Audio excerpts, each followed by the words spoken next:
Are you a brewhead? I'm a brewhead. Are you a brewhead? I'm a brewhead. Y'all are brewheads? Yeah, we brewheads. So pour a glass of craft beer, we can do this. Yeah. What's good, y'all? This is C Certified Brewhead, and welcome to episode 91 of Beer Not Just the Podcast Adjunct series. We are back this evening. I have a glorious co-host and a brewer I've been wanting to talk to for a hot minute. I'm just going to bring everybody right on in, y'all. Please welcome Cam and Joe from Willibald, and of course, Nate from NathanDoesBeer. Welcome, man. Welcome. Thank you for hanging out. Hey, fellas, how you doing? Yes. Great. How are you guys doing? Delightful, goddammit. Good. How are you doing? Yeah, awesome to have you guys here, man. Appreciate you taking the time. Like we were saying, big fans of everything you're doing. Excited to get into the story and hear all about how it happened, man. So appreciate y'all. And Nate's obviously back in the building. We're going to run in the next few weeks. Uncle Nate's holding me down, so very cool. So we're going to start off with this bad boy right here. Oh, let's get that in there. The Export Lager. Yes, look at that glorious looking can. There it is. Love it. Tell us about this one, fellas. Yeah, man. Cam, you want it? It's just a beer. Start off? Yeah, I'll go for it. Yeah, this is a beer. When we kind of started out, we knew we wanted to brew a lot of hoppy beers, just based off of Joe's brewing history, and he'll get into that, I'm sure, as we go on. Yeah. But we also wanted to balance that out with a healthy amount of lagers. So we started taking a look at, what do we like to drink? One, which is pretty much everything. So that doesn't narrow it down a ton. And then we said to ourselves, okay, well, what doesn't exist currently kind of out there? So, looking through the different lagers in the Ontario craft beer market, we hadn't really seen a lot of lagers over the kind of 5.5 mark. I mean, you might argue that historically there hasn't been a huge market for it, and it's been relatively niche, but we thought it would be a really cool opportunity as a new brewery with really nothing to lose to do a style maybe that's a little bit outside of the norm. So that was kind of like the idea for it, and it's since kind of become a staple at the farm, really, and something that people have come to look to from our brand. So it's it's grown nicely. It's cool. Hell yeah. First of all, Cheers, guys. Great to meet you both. Yeah. Cheers. Get it in you. Yeah. Look at how clear that is. You can see my face right through it. You actually can. Okay, amazing.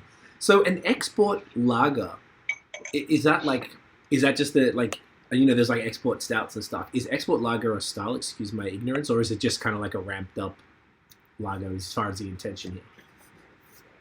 Well, I think there's the Dortmunder lagers in Germany, and it was kind of a riff on that. And okay. I think also too, like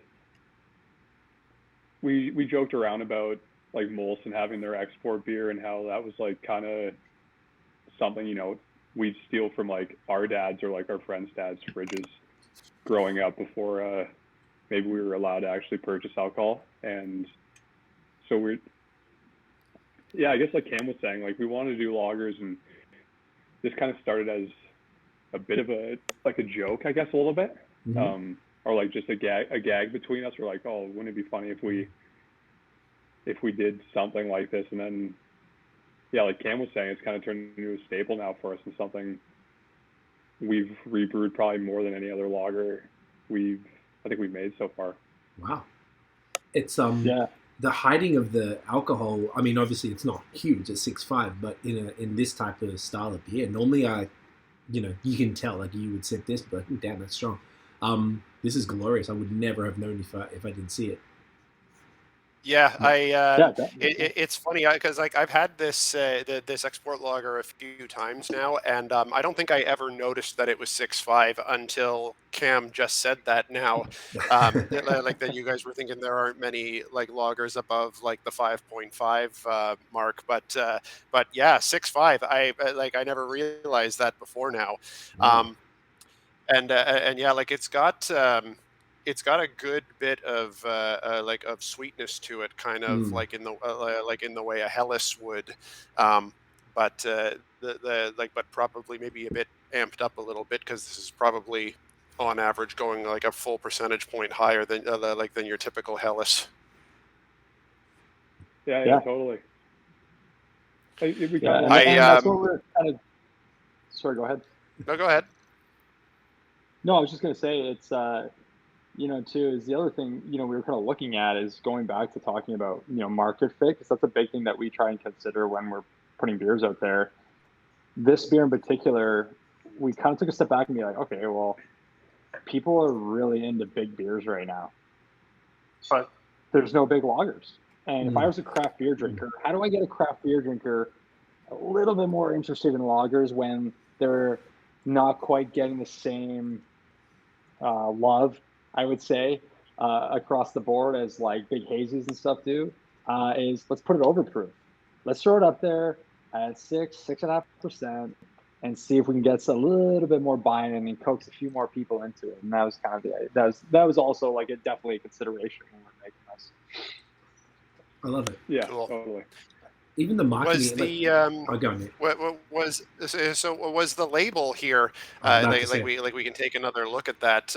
Was that like kind of inspired by like a German like export like kind of macro sort of look? Because that's kind of what it makes me think of. Was that what you were driving at, or was that or is that kind of coincidental or something else? So it's kind of a mix. I would say that it's. You can go ahead, Joe, if you want. You can tell it. No, go for it. Okay, so we found this like 50-year-old, 50-year-old Molson export can that was really dope. It had these really awesome horizontal like baby blue lines and really nice like metallic printed on this like really old school stock on the old school cans that you had, like the pry top. Yeah. And it had this almost like hexagonal image on the front, and it had a ship, and it's been altered many times over the years, but it's essentially what became the modern export label with like the big sail ship on it. And so we said, okay, so we're covering our asses here. Let's maybe look through the trademarks and make sure that we're not actually infringing on anything here. And I can tell you that it took a couple modifications to make sure that we weren't, because the first one looked awfully close. But where it ended up was kind of inspired by that, and that's definitely the style. It does have that old school look, but I would say that was more likely the result of that company at that time trying to make it look like an import beer, and us indirectly pulling that out. So interesting. Cool. Even like the gold bars with the gold, super classy with the gold like top part. Like it's small details. I feel like I don't see the colorful tops very often. It's pretty rare, and it just stood out immediately. So well done. Yeah, this is just really well executed beer. I'm not surprised it's the one you brewed the most. So that's money, boys. I love it. So I'd love to hear about the beer history. Like I'd love to hear how both of you got in, how you met, how you both individually kind of got into beer, and then how that kind of birthed the company. Yeah, I'm going to let Joe go first because his brewing background is far more exciting than ours. And to be quite honest, had it not been from Joe, myself and our other business partners probably wouldn't be in beer either. So it's probably important for him to just kind of lay out his path, and I can just kind of build on when I came into the picture. Perfect. Yeah, so I went to university in Wisconsin, which is already a big like beer drinking state in itself. And I stayed there my third year throughout the summer and got a job bartending, first bartending job, which ended up being at like a big craft beer bar, like 40 taps.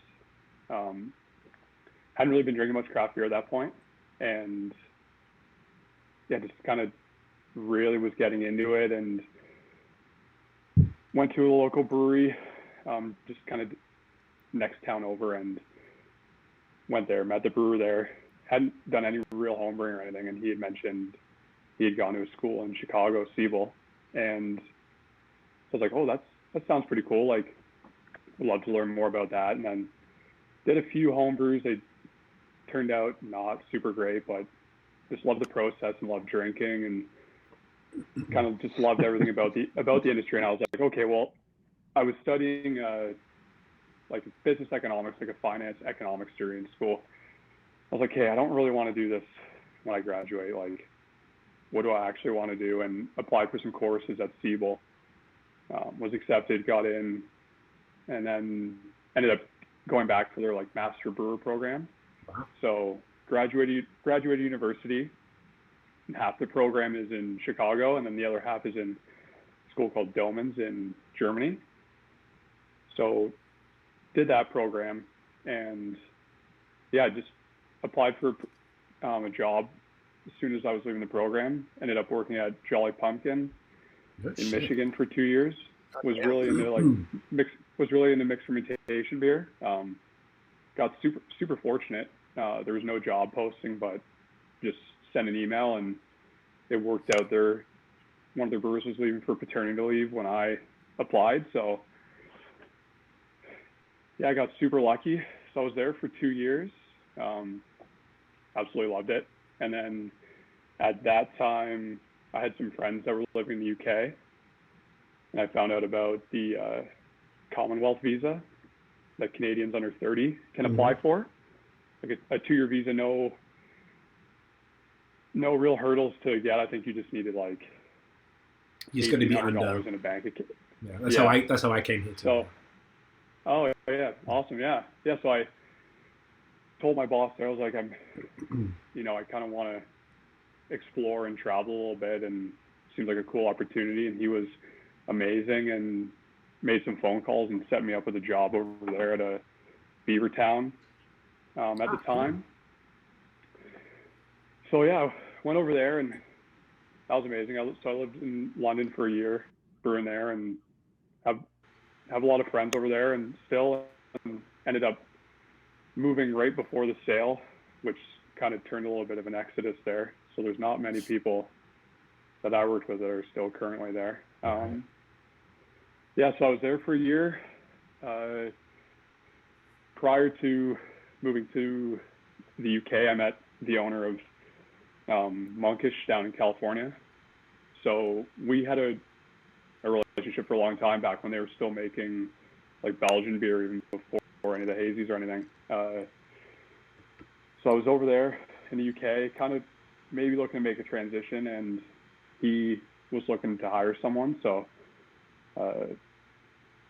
I have the opportunity to still live and work in the US. So I was like, okay, well, let's move back to California. My parents had moved there in like 2010, so I had experience living on and off there. Yeah, so moved back to California, worked there for I think a little over a year, primarily making hazy beer now, not so much the Belgian stuff that they originally started making. And then, yeah, another connection I had made when I was living in the UK was a couple guys in Denmark that were looking to expand on their brewery. So timing worked out. I kind of wanted to move back to Europe to just be more in that lifestyle, and yeah, just dive back into that kind of culture. I had a lot of friends over there still, and missed a lot of people over there, and they were looking to hire someone. So moved back there, worked there for about a year. Like during this time, Cam can get into more of the details about the origins of Willibald, but it's Cam and I, and then two other guys, Jordan and Nolan, who are brothers. We all grew up together, went to high school together. They had the distillery going. We had talked about having a brewery at some point. It was just kind of based on timing, what worked out best for everyone. So kind of when I was in Denmark, we really started talking about getting the brewery going, because the guys were getting into a position where maybe timing was right to take on another project. And yeah, so I was in Denmark for a year. Kind of, I'd say the last 6 months, we were kind of planning the project, getting the business plan going and everything. And then, yeah, moved back April 2018, and I think, or 2019, sorry, and then we got the brewery. I think first beers were released end of October 2019, kind of just before. We started just before COVID, basically, but then going into like the slow season as well. So, no, yeah, but that's kind of my whole backstory, and then kind of the origins of the brewery, I guess. But Willibald had already been kind of around for a few years prior to that. Yeah, and it just kind of worked out perfectly. Love it. I guess. Yeah, I don't know. Like, yeah, I guess if Cam, you want to talk more about. Yeah, I guess. Yeah, your story. I guess. Yeah. Willibald in general. Yeah. Yeah. Thanks, man. Yeah, mine was a little different. You know, I went to school for environmental studies, geography, did a postgrad in environmental science and engineering. I had done that in high school too, and I thought, you know, this is what I'm doing the rest of my life. My last semester, I'm like, if I do this for the rest of my life, I'm going to have to kill myself because this is just not what I want to do. This is just not at all. As you get older and you get towards your 20s, you're like, oh man, do I really want to do this? No. And so I didn't. Luckily at that time, Jordan, one of our business partners who, like Joe had mentioned, we all grew up together in this little town of Ayr. He had reached out to me and said, hey man, you know, let's go for a beer. Went out for a beer thinking it was just a beer and catching up with an old friend. He's like, hey, I have this idea. I want to start this distillery. I'm like, dude, this sounds wild. And I don't know anything about that, but I'll sweep floors. I don't care. That sounds so cool. I'm so down. And so, you know, 3.5 years of planning and organizing, building. We were able to open the distillery. That was in 2017.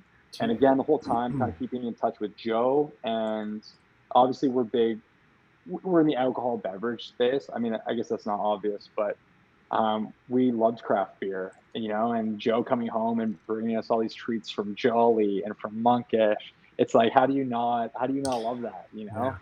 Yeah. So getting exposed to that side of the industry and spending time visiting him in Ann Arbor and Dexter and doing all these things in LA was just really cool. And then, you know, we started talking about Joe potentially moving back. He had enjoyed his time in Europe, but we had talked about, you know, opening the brewery and adding on to the distillery. We had space within the existing structure, and we just said, you know, if we don't do it now, it may never happen. And, you know, it's a good way to promote both brands. Because at that time too, our spirits industry was fine, but, you know, craft spirits is much smaller in Canada than craft beer is. Right. And so there's a lot less hype. It's a lot harder to get a brand going because you have so few avenues to really sell through. And also you're competing against like Tanqueray and these big brands. The spirits industry is a whole other beast anyway. So we thought that, you know, the beer was a great opportunity to add on and do some more fun, creative stuff and not get bogged down by all the challenges of spirits that really takes away from the creativity and the fun of it, which beer, obviously, you know, once we were able to get the brewery in and we had someone in Joe who we could trust and who was a friend and also had that resume to bring in, then it was like, okay, like we can do all these cool creative things that we thought spirits were going to be that maybe became way more challenging. And we can really harness our passion for beer as well. And it's kind of a win-win. So we just went for it. That's amazing, man. I mean, that kind of explains everything to me now. I feel like, all right, that's why the beer is so like A1 from the beginning. Like when you got a resume like that, that's insane. I've never heard anything like that. Like I've been to most of those breweries, like, it's you know, that's pretty insane. So that's crazy, man. That's really, really cool. So the spirits was the primary business, and then you just added the craft beer. And now, where's it sitting? Is it kind of 50-50, or is the beer kind of taking over, or where's it at now? Well, you know, the beer has grown so much quicker than the spirits ever did. I can see that. Yeah, for sure. There's just the community around craft beer is just so much stronger, among other things. And obviously the quality of the beer, not to say that the quality of the spirits is not there. No one works very hard at it, and we all do together. And like, I'm stoked with what we put out so far. But the craft beer community is just so they're just constantly in the search of the new thing and what else is out there. And even if you're on a little farm in Ayr, you know, like people have been willing to drive out and seek it out, where you don't always see that with spirits, so rarely do outside of like say whiskey, right?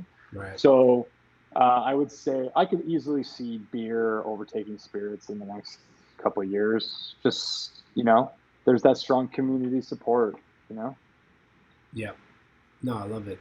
Has I feel like you guys are like a like would you say like you sort of like a self-contained thing? I feel like I was you guys felt like to me a best kept secret type of thing, like this insane beer that I feel like I'd heard about from different people because my partner has a wine account. So I remember the I think it was the guys at Rosewood, like Will and Ryan were telling us about you guys, and it might have even been for the spirit side, to be honest. I'm like, okay, cool. Like, you know, people, that's what it was. Yeah, I remember that now. So then, you know, I remember hearing about the spirits early on, and then, you know, maybe Nate, because Nate's in Ottawa, and then I guess the beer store started getting stuff out there. Nate, is that how you got hold of it, or did you like order it?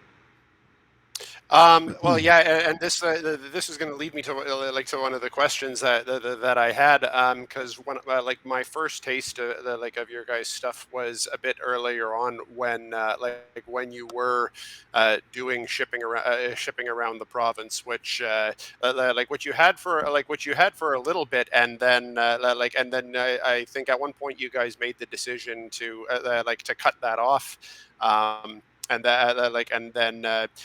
thankfully it was that came at a time when the indie bottle shops were really starting to pick up steam, and you guys regularly got your stuff into Dominion City, which made it and you still regularly do, which makes it pretty easy for me to get your stuff a lot of the time. But but that brings me to one of my questions, though, is what was the driver behind that decision to to pull back on the province-wide shipping? I think go Joe, please. This is you, so have at it. Oh no, I mean I think at first we were having some success with it, and then it kind of became an issue with like Canada Post with COVID, like just being so backed up and everything. And I think we were heading into just the warmer months, and we were having issues with cans taking longer than like estimated delivery dates, and it's like we were also, I mean, we still are, like, we were a pretty small team, and it was just, especially with like the distillery, the brewery, the restaurant, like there's a lot of different moving parts, and it was taking a lot of effort, like from parents and everything, just helping boxing up orders and yeah, the packing and shipping is a lot of physical effort, right? Yeah. And so you know too, like from like February, we had like maybe 10 online orders all month. The end of March, we had 1,200. Jeez. So it's like not a small jump. It was like every person who wasn't working and it was free was there printing orders, packing boxes, you know, like you name it. It was like everyone, like 4 personal vehicles on the road doing delivery. It was wild. Just to add some context to this. But I mean, wow, that is a bonkers increase in in orders. Wow, it's like 12. Yeah, no kidding. That would have been overwhelming to stay on top of. And that's a good point too with the with the Canada Post thing, because around the time when you guys started that like you were saying, literally like February 2020, and then as soon as March hits, like everyone is ordering from everywhere, and Canada Post is completely bogged down, and you definitely don't want beer just kind of sitting on a warehouse shelf or sitting on a truck for upwards of a week and a half, right? Yeah, exactly. It's still something we talk about quite often. Like, we definitely want to be able to ship province wide. It's just finding a system that works for us and that we're happy with. I mean, it's something we're constantly talking about. We're getting pretty good distribution with some delivery services around the area, and we're trying to work with them as well to kind of increase their areas. But yeah, ultimately, if we can go back to shipping and delivery times and everything is kind of where we want it, then yeah, we'd love to be able to do that again and to offer that service, because I mean, yeah, we're not easy to get to for sure. So ordering through the mail would be amazing. I wonder if you could do like how Third Moon does it, where it's like 1 day a week or whatever it is. So like it's not every single day people can place an order. You've got this one shorter window that maybe people know about, and then you can kind of restrict the volume that you even sell, so people know that it's sort of like a first in type of thing. And then they've still got the opportunity, like, you know, the stores have probably changed the game for you guys too, though, I imagine, because it almost solves the problem. Yeah, and that was kind of the trade-off in time. We're like, okay, these bottle shops are kind of picking up. So if we can focus on getting supply to them and rely on their cold storage, then we can utilize that, and maybe that'll at least scratch some of that itch. Again, obviously not a straight swap. You know, and the other thing, just taking a big step back from this, Ontario is actually a massive province. It is. And with actually terrible logistics when you think about it. And it really hasn't been until the last 8 months that some places have come on, like Phil Delivery, which is backed by Burdock, and a couple, and Ontario Small Batch is another one. Up until that, there weren't a lot of people focused on it, and carriers like ICS and Canada Post, like, we would get photos of bags that arrived, bags of beer that we sent in a box, and it was just, it looked like this Ace Ventura had its way with it. Like, it was like that. It was just like a total disaster. Like, what the fuck are we doing? You know? Yeah. So even it's ICS, and it's not so much a quantity issue either. See, it's like getting the amount of packages out isn't the problem. right? It's reliable delivery where I can tell my customer, I'm going to have it to you on this date, and it's going to be within a reasonable time frame where we don't have to worry about these double, triple IPAs that really deserve to be refrigerated constantly. Have to worry about, you know, any degradation in quality, because once it gets to the consumer and they crack it, right, that's a reflection on us, regardless of what the carrier did. You know, that like, people don't look at it like that, and that's a big missing piece to this, is like how they handle it could negatively affect us, but we're the ones left dealing with that, not the carrier. And so just to eliminate some of that was kind of an active choice as well that played in. Yeah, that makes complete sense. I feel it was interesting you said ICS, man, because obviously I'm here in Montreal, and I deal with shipping significantly more, because we're sort of 50-50 with Quebec and Ontario for the podcast. And ICS is the only one, like, that doesn't seem to fuck up any of the orders, and they literally, like, it's overnight. Every single time they arrive, everything's always in good condition, where there's other ones, and I'll shade them Pure Later at the worst company. I want to interview the people who are in charge of Pure Later. Like, you don't it's not possible to fuck up that much unless it's like, it has to be intentional at this point. Like, it's so ridiculous to me. I've had more problems with Pure Later than any other company I've ever dealt with, more than Rogers, more than anything else. So ICS has been pretty cool. So it's interesting that maybe it's not as consistent. Maybe it's their interprovincial services are a fire, but maybe locally. Yeah, and at the time, like, we haven't used ICS probably in almost a year. Out of fairness, we just haven't revisited it. And this is early days where, like, a lot of breweries were unloading on ICS. So I bet they're just kind of like, what the fuck, you know? Yeah. It's a real strange thing. I mean, look, I guess maybe now that things seem to be normalizing to a degree for now, who knows? But, I imagine that has the normalization of society again sort of like allowed the demand to be serviced a little easier, like some of what, from the bottle shops or any other way. Maybe people are more excited to drive out to, farm town and go and actually make a day of it type of thing. And has that changed? Go ahead, Joe. Oh, as far as like people coming out to the farm and instead of like a. Or like just people coming out to get the beer, or not, as opposed to this 10 to 1,200 is absolutely insane. Like that is the numbers are so crazy. So obviously now demand has kind of petered out and become more normalized.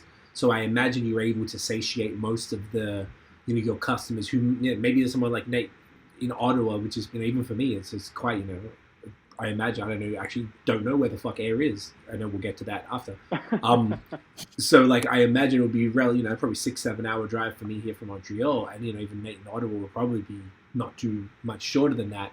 But I guess even though for the peak, because I guess what I'm trying to get at is that even though you aren't able to do the shipping for now, the bottle shops have really helped ease that maybe pressure that people who want your stuff and who can't get out there, but also maybe more people are proactively taking those trips to come and see you guys and make an afternoon of it and grab it in bulk and get some spirits too, type of thing. Totally, yeah. Like this past summer, last May, was it May? We don't really have much patio space, even though we have a ton of room on the farm. There's 100 acres on the farm, and we have the restaurant, but we didn't really have a lot of outside seating. Right. So we ended up putting in a huge beer tent to try and bring people to come out, and that seemed to really work this past summer because cool. Just people we kind of can talk more about it, but we have a full restaurant on the farm as well. A lot of farm to table stuff, all the protein. We have the cattle and the pigs on the farm, and that's what gets served in the restaurant as well. We kind of transitioned the menu to just doing smash patties, but it's smash patties it's beef from the farm, and awesome. A lot of local produce and everything. And so we had a pretty good success with that this summer, with just people wanting to come out, a huge beer tent, and it was, everyone wanted to be outside, and it felt safe, and we had limited capacity, and we're hoping this year will kind of be the same thing. And then I guess along with that, once we kind of stopped shipping beer, we knew we needed to kind of do something to still be able to get packages out. So we bought a delivery van, and we have a delivery driver. So we do a lot of local deliveries, like Kitchener-Waterloo, Hamilton. We have a service to Toronto for us, but we try and do free local delivery around the region as well as much as possible, just for those people that still might not want to make the drive out to the farm, just to accommodate that, and for people that just want to, be at home and stay safe still, and not be in contact with too many people. That's sick. Yep. Mm-hmm. Yeah, that even answers the question even better. That there is another alternative for people, at least if you're in the general vicinity, and then people could figure it out through bundles from there. I love it. You guys want to do the pale? Yeah, it's probably time, eh? Yeah, I was just looking at the clock now. I was like, oh shit, pale ale. Let's do it. Tell us about this one. So this is obviously all of your hoppy beers are on the hazy vibe, Cam. Sorry, Joe. Yeah, for the most part, we it's something kind of at least as of now, most of the hoppy beer has been hazy stuff. We have a new beer in tank, a collab with Matron we did a few weeks ago, but this year our goal is to kind of make more some more clear West Coast kind of stuff. Yes. Switch it up a bit and not have as much haze in the lineup as much as we enjoy drinking, and that's what a lot of people want to drink, but just kind of see if the demand for that is there. But yeah, at this point, pretty much all the hoppy beer has been hazy stuff. I had one West Coast from you guys, Nate, that you got me. I think it had the word party in the name. No, it would have been Party Wave. The one we did at Dominion, it was probably, what's it called, tie-dye? Yeah. Yes. Oh, yes, that's the one. That was fire. Loving this, even just started getting the photos for the for social right now. As we go, you know the vibes. Can't stop. I'm gonna pretend to laugh. No, I love the nail color cameo right there. That was great. Oh, right, bringing it in. Oof, man, this smells amazing. What is? Tell us about this one, guys. Like, this smells insane. As soon as I cracked it, I was like, Jesus Christ, it's bright. Cam, do you want to talk about, or do you want me to, or what do you want to do? I think you should. You're the brewer. Anything that I'm going to say is just going to be a parrot of you. So you might as well come from the horse's mouth rather than the parrot. No, I guess we haven't done a lot of pale ales for the most part. I think we maybe done like 3 or 4. We have like the Party House Special series. So we did a beer called Party House Light, which is a little lower ABV than this. A lot of our lower ABV stuff is finished a little drier, I think, than what's normal or like expected for the style. So okay. This beer, we kind of did a riff on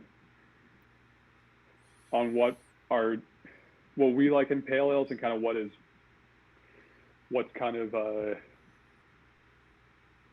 the average consumer likes. So it's finished a little sweeter than normal and a little higher ABV than what we would normally have for a pale ale. But I think fairly happy with how this turns out. And I think this is kind of going to be like the benchmark for how our pale ales are, I think, moving forward, because I think we were all pretty happy with it. That is meringue, mate. Look at that. Jesus Christ. Yeah, that's fluffy there. Wow, no. I want to get this in me. Cheers, guys. Yeah, cheers. Cheers. Yeah, My so goodness. Money. Pretty Mosaic Amarillo, but pretty heavy on the Mosaic, I think, more than any of them.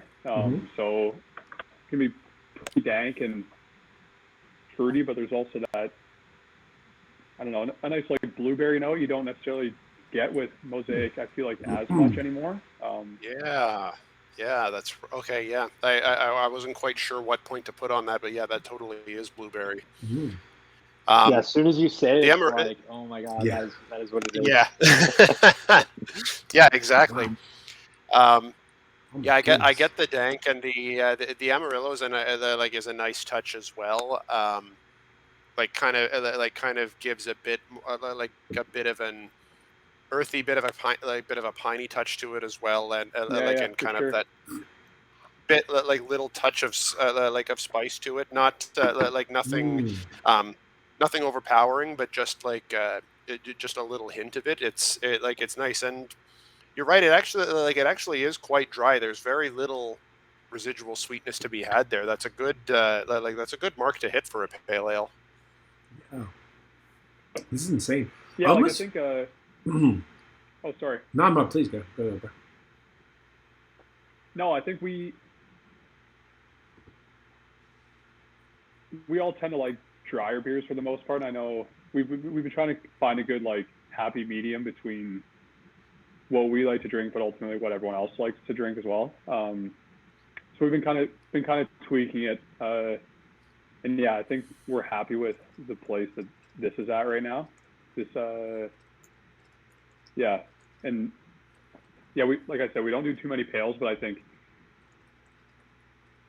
it's kind of the direction we kind of want to go more often, and especially to at the farm, like, because we're not really located near anything, and even getting like a ride share is difficult and probably fairly expensive to get back and forth from the farms. So the lagers and the lower ABV stuff is kind of where we want to focus more, at least for draft options at the farm, just so people can come, feel comfortable having more than one beer, like a half a beer, and feel safe to drive home and not be too worried.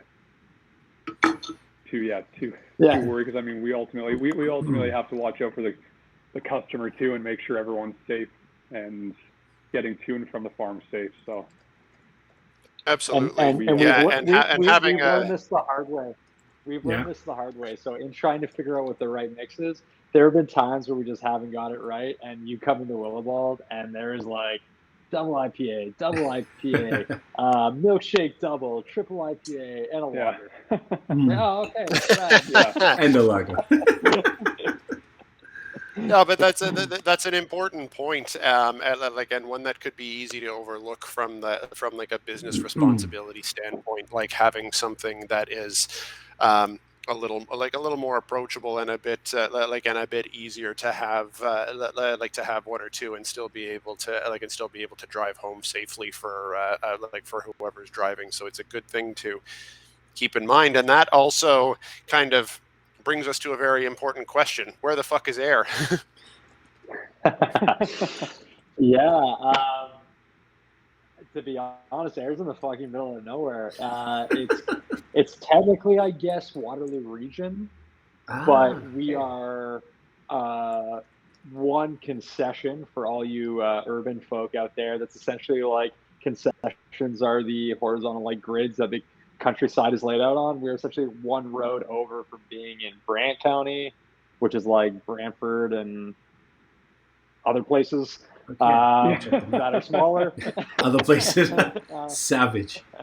So we're kind of nestled between like Cambridge and Paris is probably the best way I can describe it. If you haven't heard of Paris, I also totally get it because it's not much bigger than Ayr. So. Okay, I see it right here. It's like the prettiest town in Ontario or something like that, isn't it? Paris. Which Paris? Their like slogan. Yeah. Okay. Oh, is that right? I don't know. Yeah. All right. Sadly, we're not from Paris, so it doesn't even benefit us. Oh wow. Okay, I see where it's going on here. Well, all right. Yeah. Ayr seems pretty nice from your guys' social media. It seems like a very scenic spot that that you've got there.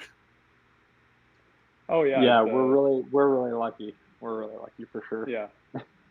I'm just taking a look where it is. It actually looks pretty reasonable. Sort of looking at that area a bit recently, and you're not that far. Like, how far is it from Cambridge, say? I can't tell on this.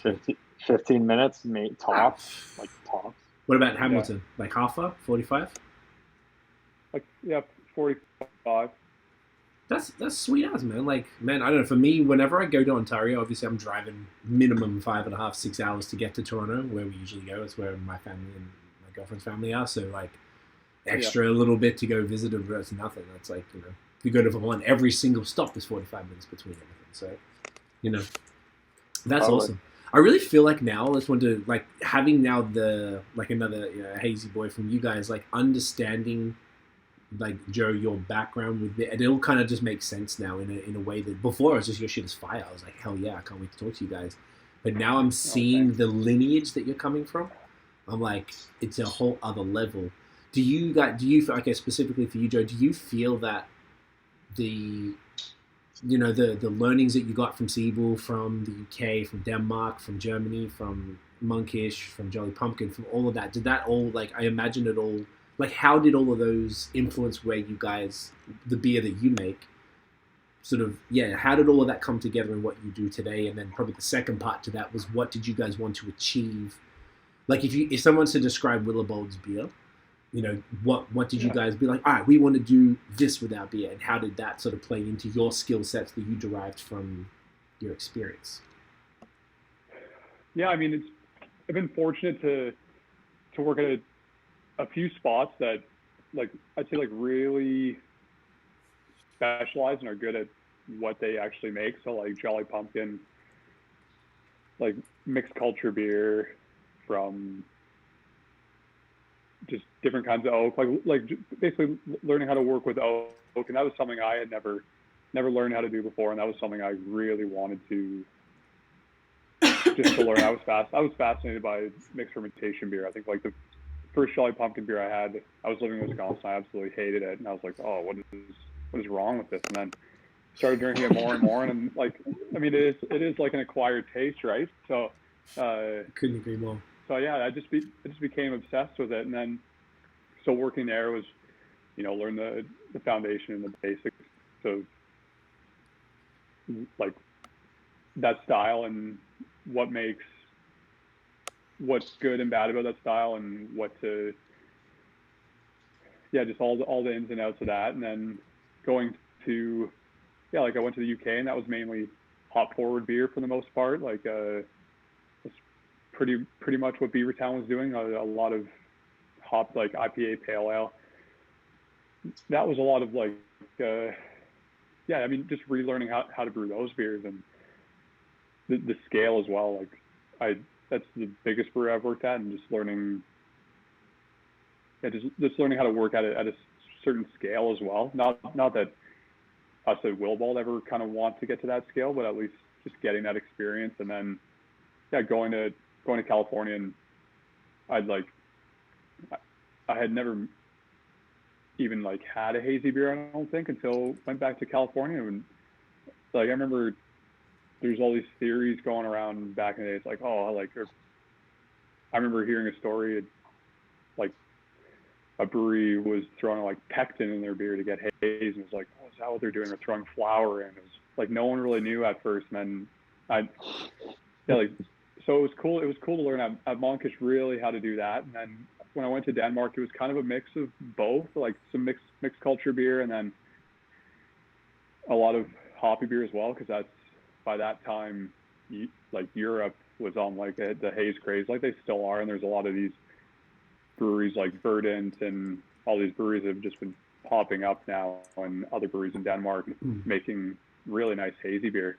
So when I came back to the farm, like we knew we wanted to make hazy beer, make hoppy beer, because that's kind of, I mean, not kind of, that's what's popular, that's what people want. I really hadn't made too many lagers prior to moving back. I think when I was in California, we made half a dozen maybe. That was kind of my real first experience making lager outside of school. So I really wanted to put a focus on that as well, and just having a more diverse tap list, can selection for people when they come to the farm. And then, I mean, we have a lot going on, so it's harder to get to, but we have a decent amount of oak filled with stout right now, because thankfully with the distillery, with whiskey coming out, whiskey barrels are getting emptied, we have almost unlimited access for the brewery with like spent whiskey barrels, which is an amazing like privilege to have, especially. Yeah, that's a nice asset to have on site. Yeah, well, it's cool too, because like most places will do, they have a stout aged in Willet or Woodford or what have you barrels, like trace barrels. But having the opportunity to have your stout in your own ex whiskey barrels is a pretty cool feature. No, but then not released yet. This coming tomorrow, I think we're gonna announce it. I really want to put a focus on like farmhouse beers at some point, just being on a farm, and we have some beer in oak right now that we're planning on packaging, and not that it's ever going to become a big part of the farm, but just to honor kind of that tradition with farmhouse brewing. And so we have a can conditioned saison coming out that we brewed with Stillfields. Okay. If you guys nice. They're new. Don't know too. Yeah, brand new. So it's the old Owen's the brewer there. He's the old head brewer at Bellwoods. So he started his own like full oak aging site up in Meaford. So we're gonna I think tomorrow release the saison. So that's our first farmhouse-esque saison beer. So we're looking forward to that. Oh yeah. But yeah, I hope that covered it somewhat. That's a great answer. And then the kind of follow-up, say for you, Cam, when you and the other partners like were you running the distillery side and you were deciding on beer, like did you talk to Joe and be like, hey, we should do this, or did you guys, before you sort of spoke to Joe, did you already have a vision, I guess is what I'm getting at, as far as like what you wanted to do with the brewery side of things? Like how did that kind of work? So to start, like the brewery side of the business hinged on Joe. Straight up, like we were never going to do this if Joe wasn't a part of the equation. Okay. Business partnerships are challenging, and you know, it's a lot of it is based on trust, and we knew we needed someone who was going to be able to come in and have skin in the game and really want to make it their own. And with Joe's resume and being a friend and his drive, it just seemed like a great fit. And we were just kind of open to doing whatever. And even today, you know, at the brewery, like, it's not very strategic. It's a lot of, yo, you know, it would be so sick if we brewed this. Oh, you know, it'd be so cool. Yo, you remember like a month ago we talked about that beer? What if we did it like? And it's just like constant spitballing. And I love to say that there's like a very fixed strategy, but really up until now, it's just been a lot of like, fuck, you know what I love to drink right now? You know, a can condition stays on. Yeah. Okay, fuck Let's yeah, do that's what we're doing. Yeah, yeah.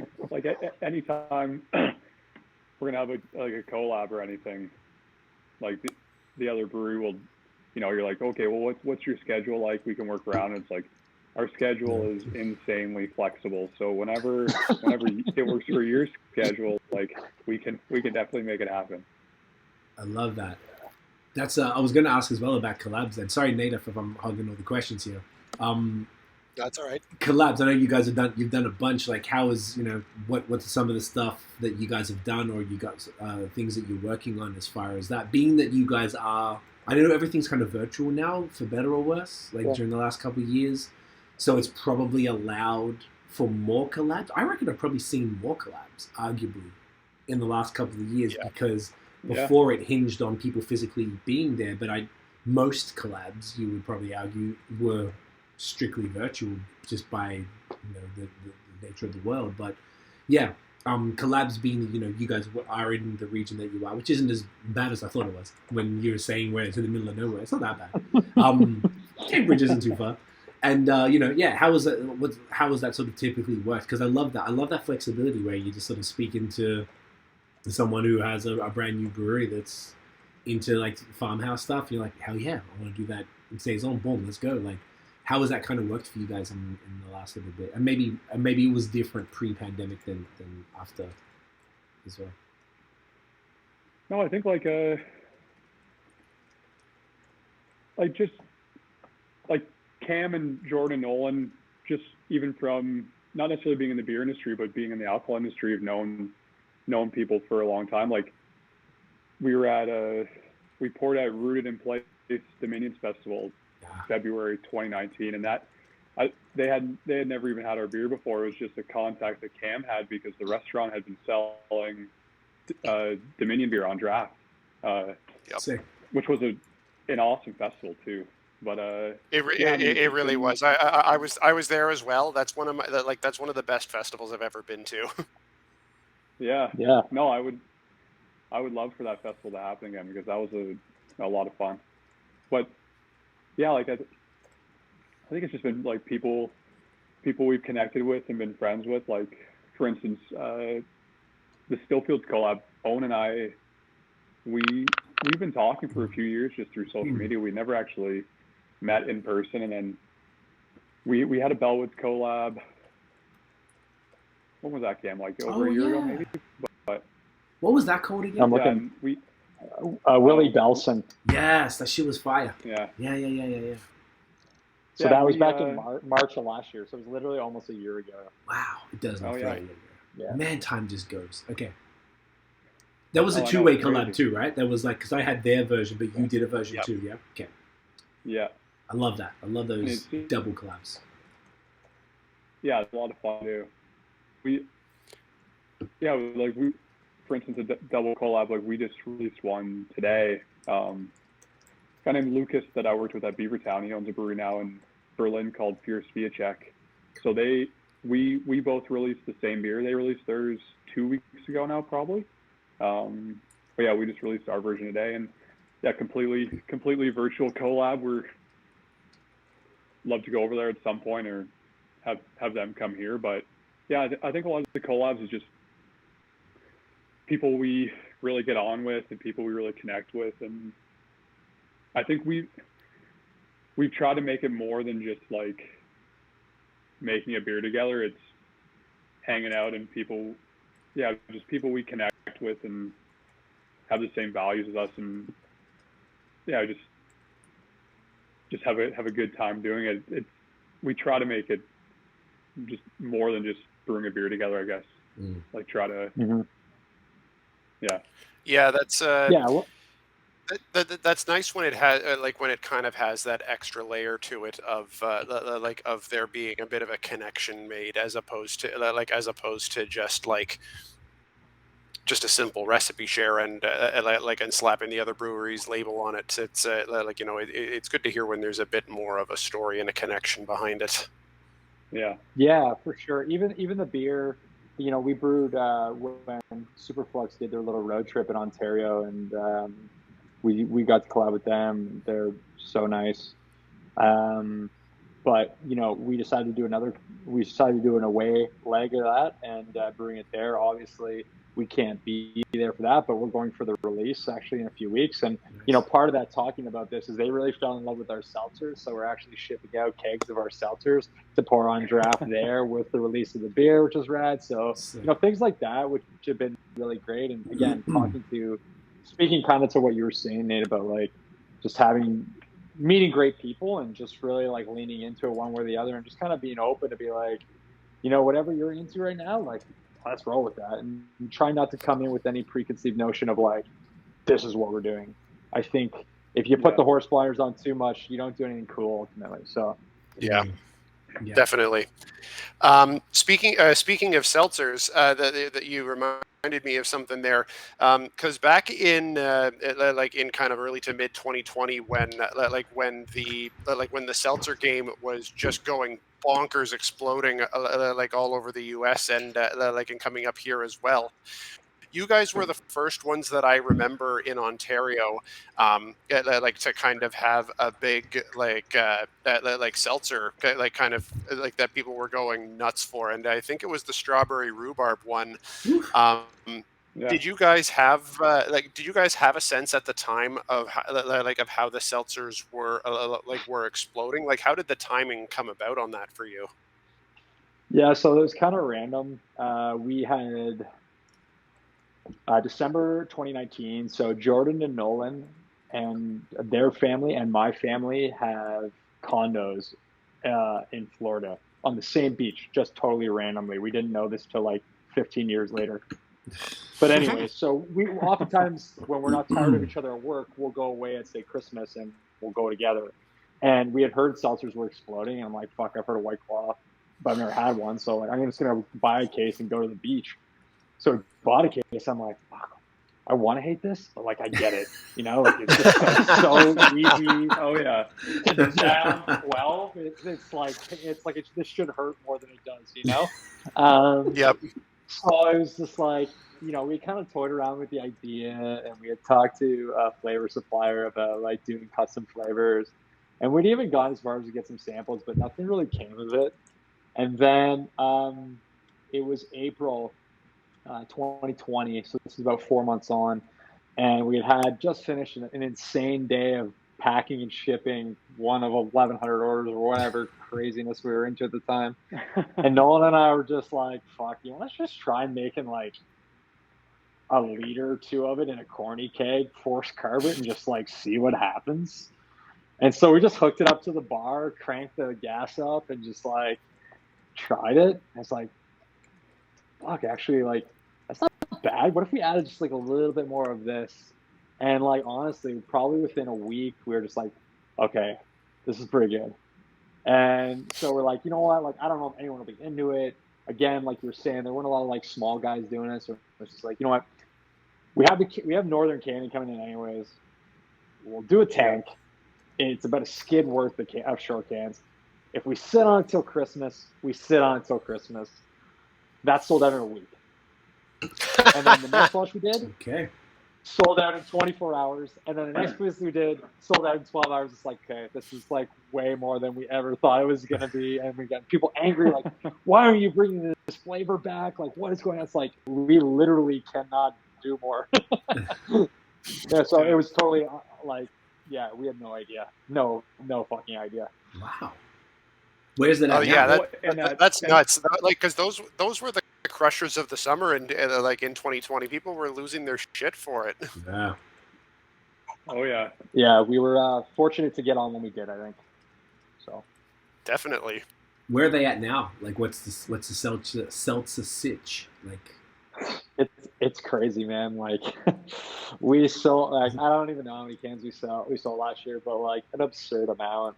We have watermelon seltzer, actually was one of 70 cocktails accepted to the LCBO this year, nice. which is insane because we have to sell at least 500,000 by Labor Day to get relisted. So like, I don't know, everyone say a prayer for us, I guess. But yeah, so we plan on making a shitload more of it this year, needless to say. Wow. So is it a regular thing? Yeah. Yep. Okay. Yeah, we have like our core flavors, and then we fuck around with some odds and ends. We're doing a birthday cake seltzer this year for our anniversary, and trying to do some more weird shit just for shits and giggles. But yeah. Yo, honestly, that's amazing. And you've got the and you've got like that bumbleberry pie one, which I think is a Dominion City collab, right? Yeah, it is. Yeah. So nice. yeah, when we did that party wave beer, we were like, let's. Oh, so I don't know if you had it at Rooted in Place, but I remember Cam came and grabbed me when we were pouring at the booth. He's like, "Yo, have you had the city seltzer these guys are giving away here? Like it's insane. Like the cream soda one or orange." The orange one. Yep. Orange cream one. Orange, yeah, the orange one. And we were like, I got that in the fridge. Yeah, orange creamsicle. Yeah. Yeah. So. Yeah, they're I selling it with their water fucking too. love city seltzer. So like yeah. My wife and I like buy that all the time, just regularly to have at home to drink like as anyone would sparkling water. Like I love just having that on hand anytime. It's so good. Yeah, it's great. yeah. Great people there too, so it's a win-win. Yeah. Have you guys looked into doing something like that too? Being that the seltzer business is doing great, have you looked at the I don't want to call it non-alcoholic, but just sparkling flavored water at all? Yeah, we talked about it. Go ahead, Joe. Yeah, please. No, you can talk about that. I was going to talk about non-alcoholic beer at some point, but you can. I would love to talk about that. Talk about the waters if you want to. Yeah, like I think for us right now, it's like so. Just so you guys know too, there are pretty much 5 people.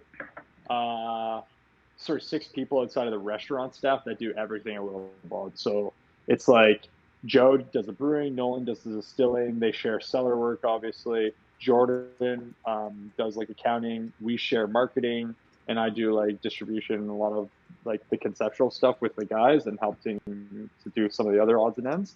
And then we have Britt, which is Nolan's wife, who does like all the order fulfillment stuff, and then we have our delivery driver, and that's it. So it's just like we have spirits, we have the restaurant to manage, we have the brewery to manage. There's like 6 of us, and it's like, fuck, starting a flavored water line, non-alcoholic is just like a crippling thought. We already like can't even do what we want to do. So, yeah, not the time. That's an insane that's an insane scale of work for such a small team. Yeah, it's getting a breaking point, but so be. I feel you, man. It's like it's hard. I own a business too, so it's like hard to scale, like to know when to scale and to sort of the roles that you need to fulfill, because it's sort of like, well, you could hire someone to run the canning, the sparkling water thing, but like, is that even going to pay off to cover their wages, type of thing? And it's an interesting position that you guys are in. So I mean, I can understand that, but then the non-alcoholic beer then. Has that been, I mean, that seems to be really like taking off right now. A lot of breweries are sort of doing even just their own just single one. There's obviously whole companies that just do that are coming out. Like, where are you guys? Yeah, we've been, back, like, kind of going back to us not necessarily being located in a highly trafficked area. We've kind of flirted with the idea, like, I'm sure we will this summer as well, like having some, like, the bar staff will do non-alcoholic cocktails, and we have a non-alcoholic seltzer we normally have on draft too. But yeah, with just non-alcoholic beer just becoming more and more popular now, it's definitely something we've been talking about doing, and we'd love to do it. Like, I've personally never done made a non-alcoholic beer, I'd love to flirt with doing that. And yeah, I mean, it's getting more and more popular. It's hard to not want to at least try it out and see how it goes. I mean, I don't see how it could not have some popularity with the drinking crowd. Yeah. So, Absolutely. There's definitely a rising, kind of a rising demand for it, and a desire for people to still keep supporting their local spots, even if they're even when they're taking a break from from beer and whatnot. And recipe development for that seems to be tricky.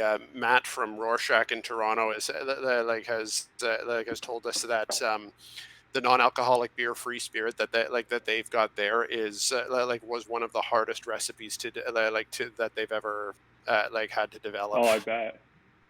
Yeah, And he I said can it only costs the imagine. same. Oh yeah, As Yeah, like any other an alcoholic beer, it costs the same to make it and to sort of do it all. But I guess you can't sell it for the same price. I imagine that's going to Yeah, be exactly. Yeah. And the other part of this too, it's the same I feel like for non-alcoholic beer as it is for even seltzers. When you don't have substrate and the same body to balance the beer or to balance the flavor of whatever product it is, you have far less tools in your toolbox to create a balanced product. It becomes way more of a challenge to get it to taste balanced, but also just not taste weird. Yeah. And it's and if you've ever had a really bad non-alcoholic beer, it just tastes kind of weird.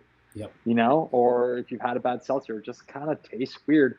And a lot of that stems back from you just don't have the same amount of ingredients at your disposal to add kind of those missing characteristics in, and you got to kind of be creative in how you make up for that. Yep. Yeah. I think it's going to be definitely one of the hardest things to do for sure for a brewer. And like you said, you got so many reduced options that you can do. There's only a couple of ways, the arrested fermentation, or there's another one or two different ways. So you're even limited in the ways that you can make it. So it's it definitely seems like a challenge. So whenever you do have a good one, you're like, man, fuck, man, that's crazy. Oh yeah. Yeah, it's kind of few and far between. But I guess it's I think the one benefit of that would be that correct me if I'm wrong, like the freedom of shipping, is in like, I think that even breaches the provincial rules, because there is no alcohol. Aside from this crazy province where I'm at, I think you can't ship anything here, but like everywhere else, I think you can basically go throughout the whole country, if I'm not mistaken, with non-alcoholic beer. Maybe if you have the sparkling water, that's a different conversation, but that might open up a whole different market. But then once again, it comes back to the physical limitations of manpower to get things going, type of thing. For sure. Totally, yeah, it just becomes a food product at that point, right? So you can kind of shape it how you want, but then it's the marketability of that product, and your demographic is oftentimes not the same as it would be otherwise. And going back to your point about sparkling water, it's like, yeah, there's a lot of overlap, and you can cross sell for sure, but the shelves you're on, most of the time will be separate from your alcoholic products. So really then you're looking at a separate marketing effort, and are you prepared to make the investment required to make that successful, right? There's a lot more that goes into it too. So it's definitely a challenge.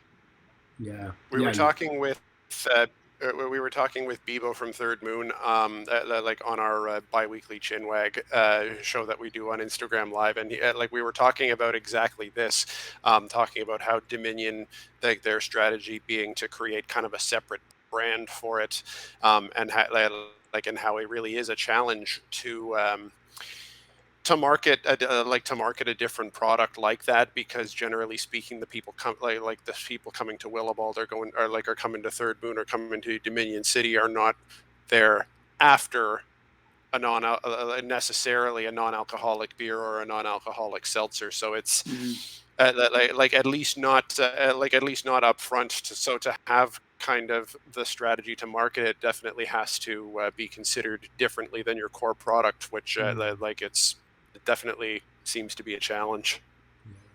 I never thought of that. For You're sure. right, though. Like, your competitor is Perrier or some shit. Like, it's not another brewery. It's, like, literally other flavored sparkling waters. So that is quite the ordeal. Like, it's a whole other brand. It's literally a separate business. So you would... Yeah, it would be... You're against LaCroix, man. Good luck. Yeah. Fuck. Like, it sounds great on paper. It sounds like so easy. Yeah, go on. Yeah, we should do the stout, eh? Yeah, we should grab the stout. Yes. I mean, we can extend it a little bit long. Don't worry about that. Yeah, you sure? Yeah. I mean, it's time to do it anyway. We're going to make you chug both in like 10 minutes. Can you imagine? Once we get to that triple. Yeah. Stout it. Thank you. Either way, let's do the stout anyway, because I feel like it's about time. This pale ale was spectacular. For people, I don't know if we even said the name. It's called Brisk, guys. This is money. Really, really, really good shit, man. I'm so impressed with you guys, man. This shit is just so cool, and it's cool hearing like now I feel like I just understand where you guys are all come from now. It's beautiful. It's a beautiful thing. So tell us about this bad boy here. I've actually had Nate. What was the stout you got me? You gave me one of the 10% stouts. This shit was glorious. No, you got me two of them. The orange chocolate one. One of the ones was whack, that like that chocolate orange one, and I think the other one would have been limbo. Sounds exactly right. Oh, limbo, yeah. Yeah. So we have another batch of that coming out in a few weeks. Actually, Tuesday. Amazing. There we go. It'll be out by the time the episode comes out. So now we're moving into a milk stout. Look at that glorious bad boy right here. Pay it forward. Milk, sugar, team lactose, love it. Tell us about this one. I love the Timmy's on the label there, which is nice little bit of Canadiana. I don't know what it is with our obsession with poking Tim Hortons, but because this is the second beer we've done like that. I don't know. We did a beer called Double Double. We only did one batch because it was literally a direct rip, and we later found out after while we were canning the beer and labeling it, that Double Double is actually a trademark term, which adds to the fun. So I was like, we better sort this thing out quick and move on. That's actually hilarious. That's really smart of them to trademark that. To be honest, I mean, evil genius, I guess. Yeah, for sure. To trademark that. Did you have to change the name? We just never brewed it again. Yeah, fuck it, right? Oh man, this smells incredible. Man. Is there anything? I mean, is this like a straight up and down 7% stout with milk sugar? What's the deal? Is there anything? Because there's coffee as well, right? Is this like? Are you guys able to say who the roaster was that you used? Oh yeah. Yeah, so we used a Detour out of Hamilton. Hey, they're in Hamilton. Nice. Yeah. So we've used their beans a few times now, and then we did our last collab with Collective Arts called Drip. We use their house coffee as well, which is also a Detour beans. Okay. So this is the second batch of this beer. The first batch actually would have been over 2 years ago now. We released that, or not released that. We just poured at the Rooted in Place Festival.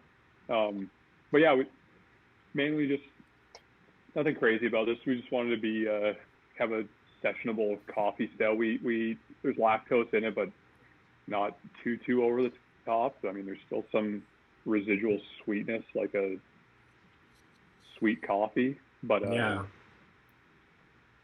weren't really trying to go too much for like the pastry realm at all. Just something lower ABV that you could probably have more than one of was kind of the goal of it, I guess, for the most part. Here for it. Yep. And can we get this? I want to say cheers. Get a video. Yeah. Cheers, gentlemen. Cheers, guys. Appreciate you. Sorry to. We've gotten coffee. Yeah, go, brother. Oh no, we've gotten coffee from Detour a few times now, and they've been awesome to work with. And like I personally, I live in Hamilton. I'm on their like monthly coffee subscription, so Nice. I've been a big fan of their coffee, and yeah, I mean, another shout out Detour as well. Hell yeah. No, this is great. Yeah, this is fantastic. I'd be happy to shout them out anytime. Detour is great. Mm. And this is fucking delicious. Like my God. The texture on this is just like it is so silky smooth. Yeah. Mm-hmm. Yeah, this is glorious. The coffee vibe is intense. I love it. It's like it's like a fresh pulled espresso. It's great. Mm. Yeah, it's so bright. Yeah, so this is their it's an espresso roast that they were using. So it tastes like it. This is glorious. So one thing that sort of struck me, I mean, you guys have been around, you said, since 2017, but brewing since 2019. So that means you're probably on, like, sounds like about 2.5 years of brewing. But if you look at sort of the things you guys have done, Bell collaborations and things with the brand, you know, Bellwoods, Collective Arts, Detour, Dominion, I'm sure there's a bunch of others that you've done along the way. Like, what do you think was like that's, I guess what I'm saying is extremely impressive for such a young brewery, you know, to be doing this type of stuff. And like I said, I heard about you from other friends in the industry before you were even dropping the beers. Or maybe you had dropped the beers. I'm really trying to think of who it was. So I remember someone was like, "Yeah, you need to check out Willibald." I'm like, "God, sick, yeah." You know, like, what do you guys think that sort of resonated so well with the industry, with the brand? To you know, because it's not that simple. You can't just like drop a brewery and then you have names like that wanting to work with you. I mean, it's really, really, really cool. What do you guys think? Yeah, like, it's so hard. I mean, to be honest, if we knew, we would harvest that, and we would literally just be canning that nonstop on repeat. Let's go. So the truth is, like, we don't really know. I think if I had to guess, you know, I think, you know, the beers that Joe has been able to put out have not been beers, I would say, it's like really been like learning the system. It's like he really hit the ground running, and I think that's been a huge help, is just having solid liquid out of the gate, not having to work out as many kinks as maybe someone who's not familiar brewing with a big system and coming from more of a traditional homebrew setup. That was a big advantage, having that kind of professional experience. And then the other thing too is, like, I'd like to think that there's an honesty about the brand and this constant kind of like slight humor too that's appeals to people. I mean, I don't know if it ever comes through like that, but I think, like, we've always kind of been like, okay, we're gonna brew serious beer, and then just kind of say fuck it and have fun with it at the same time. And have beer that's super crushable, and we've never wanted to create a product on the spirit side or the beer side that people sit on. We drink product to be crushed, period. Safely, of course. Drinking responsibly is important. Of course. Outside of that, yeah, that's kind of been like the ethos of the brand, I feel like, in many ways. So, in the product we put out. So, I mean, maybe Joe, you feel differently or have more to add on to that, but no, I feel the same way. I was like even though growing up here, I guess I didn't know many people in the industry coming back. For the most part, I think the only guy I actually knew coming back was Luke at Bellwoods, and that was the only real relationship I had. I completely agree with Cam. I think we've just been fortunate. Like, people were really supportive of us, and were willing to work with us, and a lot of,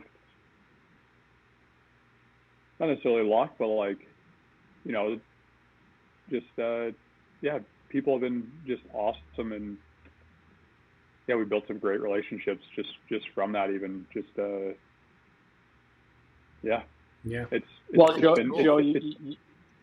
you made a really good point there, of like that I totally forgot, is COVID is a big thing. Like, COVID has been terrible in so many ways, but to be honest, COVID was probably has probably put our brewery, if I had to guess, probably a year ahead. How so? Just because when everything closed down, everyone went online and was like, "Oh my God, you can buy beer online," even though it's been able to happen. But everyone went online being like, "I don't have to really work as hard as I used to, and I'm at home. What am I going to drink this weekend?" And when you're a destination brewery, and that's how primarily you get your exposure, that was huge for us. Yep. Huge. And had COVID not have happened, and had that whole change in the way people drink and consume and look for new beer and shop for alcohol, I think we would have been far further behind where we are. So it was kind of just luck and a fluke, if I'm being honest. That's really interesting. Yeah, that is fascinating. Go on, Nick. To kind of change directions here a bit, I wanted to ask you guys something about a post that I saw a couple of days ago. Can you tell us about the community fund? What's that about? Totally. We're 4 guys that grew up in a very small community, and community is how you survived. You relied on the people next door, down the street. You knew kind of everyone, for better or for worse, and all the gossip that went on. But like, community was really important growing up in small rural town Ontario. And so when we're finally in a position where we feel like we have something to contribute from the business, and we can start using our platform to promote and bring about change within our local community, we wanted to hop on that. And I think it just comes from a place of this community raised us, and we want to make sure that someone is there to help raise the next gen. And so what is it like a community fund? So excuse my ignorance, because I actually hadn't heard of it. It's totally. It's a fund that you're able, you would take some of the profits from the business and then donate it to charities, or is it a non-profit in itself? Yeah. So the idea is, like, we want to create this thing. It's interesting because, especially when you start dealing in children's organizations, they don't really like accepting donations from the direct sale of alcohol for obvious reasons. Fair. So the idea was, we wanted to kind of create this thing within the brand that we could build up, with the hope of maybe building it one day to become its own not-for-profit, so that we can continue to do what we're doing, which is essentially just raising money and giving it to organizations that are important to us, but also potentially use it as an intermediary, so that it's not directly from the sale of alcohol. It's this separate organization giving, and it gives us a little bit more flexibility to give to organizations without having to have that alcohol conflict that can come with certain organizations. So that's kind of the idea. Obviously, this is like a little bit of a longer term plan, but that's kind of what the idea was, and why we weren't just saying Willibald's just donating. That was kind of the idea. I love that. Cool. We so we have a non-profit that we started as well. Nate has the shirt there called Link Up, and we started that to diversify the craft beer industry. And we had a podcast last week we did with Kanawaki Brewery, and there you go, right there. And they had to do the exact same thing. Yeah, because they were trying to donate to other causes in their region. They're First Nations, the first brewery on First Nations right here, and they wouldn't take it. Like, literally, just not even like funny about it, like straight up said no. So they're going to have to start a separate business, a separate non-profit to do the exact same thing. So, like, it's unfortunate that that's how it is, but at the same token, I guess it's like you said, completely understandable. But I love that that's like a nice way around it, and it kind of almost like consolidates all your charitable activities into this one sort of entity, and then you can decide where you sort of really invest, whether it's back into the local community in Ayr or elsewhere. I love that. That's really cool. I think it's really important these days. So it was really that you guys, because you grew up there, you see the value of having to be able to give back, or you sort of, as a business owner, you're like, we can't just be selfish pricks here. We have to Yeah, pay I mean, it's twofold. It's that. Ooh. It's definitely that, and pay it forward to be. Oh, great exactly, term. and that was kind of the one of the ideas of like launching it with Pay It Forward was seemed like the perfect fit. It's the giving back. The other thing too is we realized that we live at a time with a lot of social activity and movement going on. Some of it positive, some of it negative. But as much as we can't always have the biggest impact on some of these broader issues, we can make a difference in our community. And so we kind of decided, no, we're going to hunker down and we're going to focus on just trying to make our community better. And if everyone were to do something similar, then, we can make a very big impact across a much wider area. I think it's just also the realization that, we are only so big. We do only kind of reach so far, and let's try and really focus on making a difference there first and go from there. I think that's great. I think it's almost like the last couple of years as well when, I wonder if that put everything in context for all of us as far as if maybe more time to think and just sort of, be strapped in at home. I know I used to move around a lot and always be traveling, and in the last 2 years I've barely done anything, and it kind of makes you reflect on the world around you and what you can really give back at a time when a lot of some people doing great, just like you guys benefited from COVID. Our business benefited. We're a digital agency, so we benefited greatly from that. And I'm super aware and very grateful and trying to give back opportunities. And then we started the nonprofit to try and give back even more to the beer side of things. So it's cool to see you guys. I feel like I'm seeing this a lot, and a lot of people are wanting to do that. And then maybe we can thank the last couple of years for maybe that context, for maybe putting the life and the world in perspective for everybody, and just be like, we can't just be running a business. We really do need to be doing something a bit extra. So I love that. Yeah. When you're online, during COVID, and everything's just very in your face, because you're spending a lot more time indoors and on your phone and in isolation, and you fill that time somehow, and you start to become hyper aware that a lot is going on outside of your four walls, even though you're not necessarily there, and you start to think why am I doing this? Mm-hmm. What is this all about? Is it just about the money? Because at the end of the day, I could do far simpler jobs and make far more money. So what's it about? Yeah. And so you start to kind of break away, and COVID has been great for that, I think. If not other things, for helping to reassess, kind of like you were saying, start to really set your priorities. Is what is my life going to look like? What do I want to leave behind? It's such a good point. Yeah. Because our fresh beers won't last, so we got to leave something. It's so true though. It's cool. It's just it's nice to continue to see this stuff, and I think it's a cool conversation. I feel like it's really dope that everyone can sort of approach it in their own way. What's important to the individuals who created this business. What matters to us. Okay, we have excess income, or we can shave some off to be able to give back to the community that's allowing us to do our thing. And I know it's really dope to me, and obviously it's almost like COVID, because of the lack of movement in the world, has put that the importance on the grassroots, localized movements, whatever they may be and whatever you want to focus on, how much of that impact is there. If really everyone's just staying put to where they're at, what the money that I put back into whatever it may be, even if you're a conduit to therefore invest into other organizations that maybe one's for kids, or maybe one's for whatever, anything you can think of. It's it's just dope. It's just really cool. It's I love seeing that, and I guess I didn't know that. I mean, that explains the Pay It Forward, man. And this was the beer that launched the fund.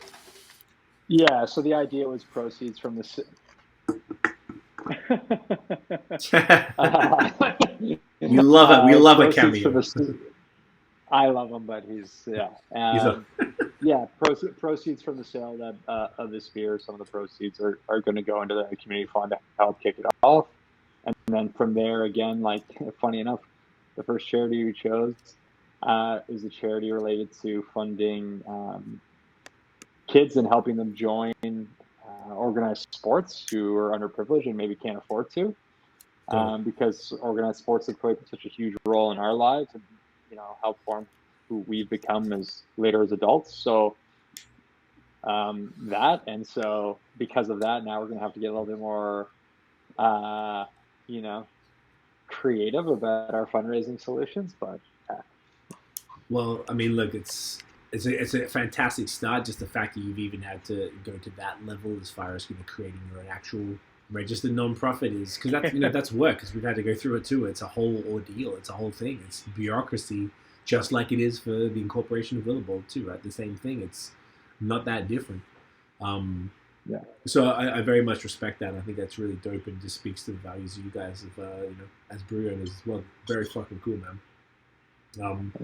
Definitely want to see more of that. Another question, even sort of coming back to what we were talking about before, you guys are in such, and you were sort of talking about that, maybe Joe, you mentioned it with regard to, you're such a fortunate position being that you are a distillery and a brewery. I very rarely think of many other companies in a similar position. So you've got, the benefit of, as you're making these fire stouts and you can chuck them in whatever the damn hell barrels you want and all that type of stuff. Like, how has that been for you guys as far as, obviously, I guess it's more obvious how the distillery benefits the beer side because of the empty barrels and you can age it in, but maybe there's other elements that maybe there's learnings from, I think you said it was Nolan who takes care of the distilling. Yeah. So maybe he's able to do, hey, we do this here. Maybe Joe, you'd be like, oh shit, okay, that's cool. But maybe we could try that here. And then vice versa. Like, how is that sort of exchange of information worked, and what benefits, I guess I'm getting at is, what have been the benefits of having both of those breweries literally side by side in the same company for you guys? Well, I guess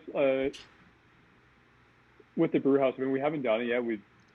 It's still a process and something we've been wanting to do. But like, for instance, now that we have the brew house, the distillery is able to do like a single malt, and we can do like a rye or some weird barley or what have you, I guess. And so that's been really nice. I mean, I think early on we didn't have a batch that went too well, and with the distillery we didn't have to dump it. No one was able to distill it, and it's somewhere in some form now, which is beneficial. Yeah. But no, it's that's great. Yeah. It's been nice because like these guys know like a lot about distilling. I'm learning. I'm still far behind, so taking tips from them and their knowledge and their tasting and just like palates as far as like how spirits go have really helped with how we can go about let's say brewing beers like specifically for oak even, and what attributes they pulled from the barrels that potentially the beer can benefit from. And it's been nice because we're able to like riff off, like Nolan and I can riff off each other and come up with some fun ideas that maybe necessarily like if it was just a distillery or just a brewery you wouldn't have that opportunity to do. Or like, let's say we're using like a prime example is we have a couple beers that we make our own extracts with, where if you don't have the distillery, you're not even, I think, like legally allowed to do that, even though some spots might do that. But so for instance, even with our Milk House series, we'll put our vanilla into the neutral spirit. We'll put the pumpkin spice beer. We'll make our own pumpkin spice mix, and like that's cool. Amazing to have access to. Yeah. Me and Nate are basic bitches. We fucking love pumpkin spice, so that's. Oh, so do we. Don't worry. Yeah. Hey, I can tell. Basically, we no shame. None at all, bro. Yeah. We didn't have it in Australia. Go. No, I was just gonna say that the pumpkin spice Milk House really speaks to both of us. I don't know if you guys are familiar with the Team Lactose thing, but that was a whole thing a few years ago, and C and I are very much Team Lactose and also Team Pumpkin beers. So that one really meeting the two. We're very down with that. It's cool to see the rise of What pumpkin the beers again. fuck? They seem to go away for a little bit, and now they're coming back in full force. It seems like. Yeah, that's right. This Even isn't with- the like, type of Benny Benassi with C, is it? I kind of thought he was doing that on purpose because I see thought that? he was doing. Yeah. I thought you were doing that as like a team lactose like celebration strobe light thing going on. Yo, like it's this little light that we just bought that it was just like for when we traveled to bring with us, and it happened to have these kind of cool colors. So then we started putting it in the background of videos because it looks good, and it died before, so I plugged it in, and then it just started spazzing. I'm like, all right, I'm gonna leave that out now. Like, I've Now never it's a seen party light, man. Yeah, it actually has. It's got this one setting. It's got like a police light, like actually blue and red. So you could probably put it in your car and pull somebody over. It's dangerous. Like they shouldn't let that. It's way too close to it.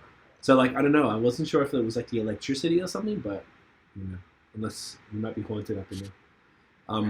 Sorry to distract. Sorry, Nate. You were saying. Yeah, sorry. The Team Pumpkin. Oh no, that's okay. I said everything I needed to. I was just saying Team Lactose, Team All day. Pumpkin, The but like that pumpkin milk house, we just I'm really down with that idea. I still haven't had it yet. I'm gonna have to.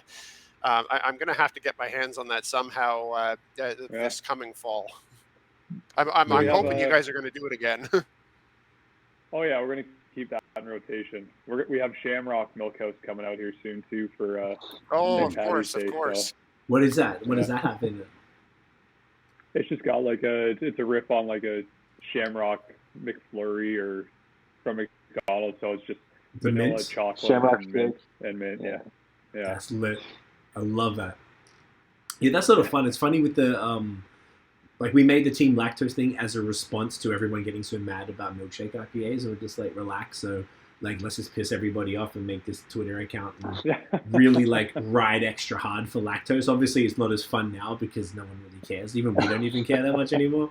But like, yeah, milkshake IPAs are still fun. It's its own little thing, and milk stouts are super interesting. And the Milk House is the milkshake IPA series. Is that? Yeah. Okay. Did you get me some of those, Nate? I swear I must have had one. It's super familiar. Maybe one. It's possible. I maybe got you a can of the OG. I think. Okay, it sounds familiar. Just what was the OG like? Vanilla? No flavor. Lactose Vanilla. double IPA, I think. Or it was vanilla. Okay, sorry. Yeah. Are they around like the 7% mark or something like that, or are they like boozier? It's like 8.3. Oh shit! 8.3, yeah. All right, going in. I love it. Okay. And what's the response to those? I mean, being that you're continuing to do it, I imagine it's because people are enjoying them still. And I ask that just because I feel like the, what do you call it? The milkshake IPA's situation isn't where it used to be as far as popularity. But I feel like there's like a niche market who just really looks forward to them. And I guess that would probably be all four of us here. No, I think the response is still pretty positive with it. I mean, we keep it limited to that series. So the name Milk House, we're an old dairy farm, so the barns were the milk houses. So we kind of wanted to do something to honor that, and I guess milkshake IPA is. We figured was the best way to actually honor it, but yeah, why the hell not? it's a fun style that we like, and we have the base milk house we do every so often. Then we've kind of tried doing seasonal milk houses, so we have the pumpkin spice, the Shamrock, and then we have plans for some other seasonal ones. Just either they haven't worked out yet, or we're still waiting to release them. But all right, so it's still coming. Yeah, still coming. Yeah. I love it. Still have plans to keep them in rotation for sure. I love that. It's good. It's keeping it alive in a time when like everything's like smoothies or something. Look, I love smoothies. I just don't want to see milkshakes die because they're I don't know, they were like one of the first fun styles, like really kind of ridiculous, fun thing with fruit and lactose and this whole new sort of thing that changed sort of maybe the way people think about beer. I feel like they almost underrated in that sense. So they kind of like came, they really like took over, and it's almost like they kind of like slowly slid out. So I'm not seeing, And when they're done right, with the right amount of fruiting and the right amount of lactose, like, it's pretty bomb. It's just like drinking a fucking great hopped dessert. It's like, you know, but yeah. So I mean, I get it. I totally get it. Yeah. No, you're 100% right, Cam, because it's like it's one of those things of, if you go a bit like if you go a bit too far on it, like if you're a bit heavy-handed with the lactose, like our friend Noah, who does beerism, describes it as tasting like icing sugar. And it can definitely do that if if you're a bit heavy-handed with the lactose, or like sometimes the vanilla can have it go a bit weird. Like like anything else, it needs to be it needs to be done very deliberately, and and you want the proportion of fruit to be right in it. But when it's done well, it can be a lot of fun and really tasty. Totally. And one thing that we tend to do too is, everything that we have sweet, like in terms of like processed food that you associate with sweet, almost all that has some flavor that's trying to that is vanilla or trying to replicate vanilla. So people start to associate sweet with vanilla, even though it's not actually sweet. They're just tasting vanilla. We realized this working I realized this working in the cocktail community. It was a trick we used to use back in the day when we didn't want to have something super sweet, but wanted to give that like hint of like, yeah, it's sweet, but it's not actually. So that's something that we do too, is, it's definitely not the cheapest route to go, but adding vanilla and giving that perception that it's sweet, but not going super heavy handed on lactose. So it's really not as sweet as other comparables say. It's just that vanilla is there, and it's almost tricking your palate into saying I'm super sweet, but it's not. That's a really good point. Go ahead, Nick. That's very clever, and like I was saying, there's something very deliberate about that I like. I mean, you guys are thinking about kind of how these different elements are experienced on the palate, and how that can kind of interact to influence how you interpret the product. And I feel like sweetness is one of those things that not everyone takes super carefully, particularly with the proliferation of of haze and and whatnot, because sometimes a big thick haze bomb will be just really cloyingly sweet if it's not done carefully. So I like to hear that kind of like I say, that kind of deliberateness to to your recipe development. That's good to see. Yeah, and you know what? Anyone can borrow that so that they can be financially burdened by buying shitloads of vanilla too. Oh yeah, vanilla is just milking people right now. Like it just keeps going up. You might as well be hopping with gold for all that matters. Yo, it's like, isn't it like probably like, you have to give us figures, but I've heard around like $1,000 a batch of vanilla for whatever, like a stout or a milkshake IPA or something like that. But like Madagascar, if you get the real beans and you do what you guys are doing and put it in that neutral, Yeah, it's expensive. Thankfully, we found a supplier that now offers bulk pricing, which there you go. Helps out significantly. Even that's what you want. Even like 6 months ago, it was crazy. We were trying to find coconut, and there was a worldwide coconut shortage. So there's Oh, really? Yeah, it's not so bad anymore, thankfully. But like there's a coconut plant in a town called Simcoe, like an hour from where we are, and it's all they do. And we'd called them. We'd gotten some coconut from them in the past, and they're like, "Yeah, we have nothing. We're waiting on a delivery." And every place we called just had absolutely no coconut.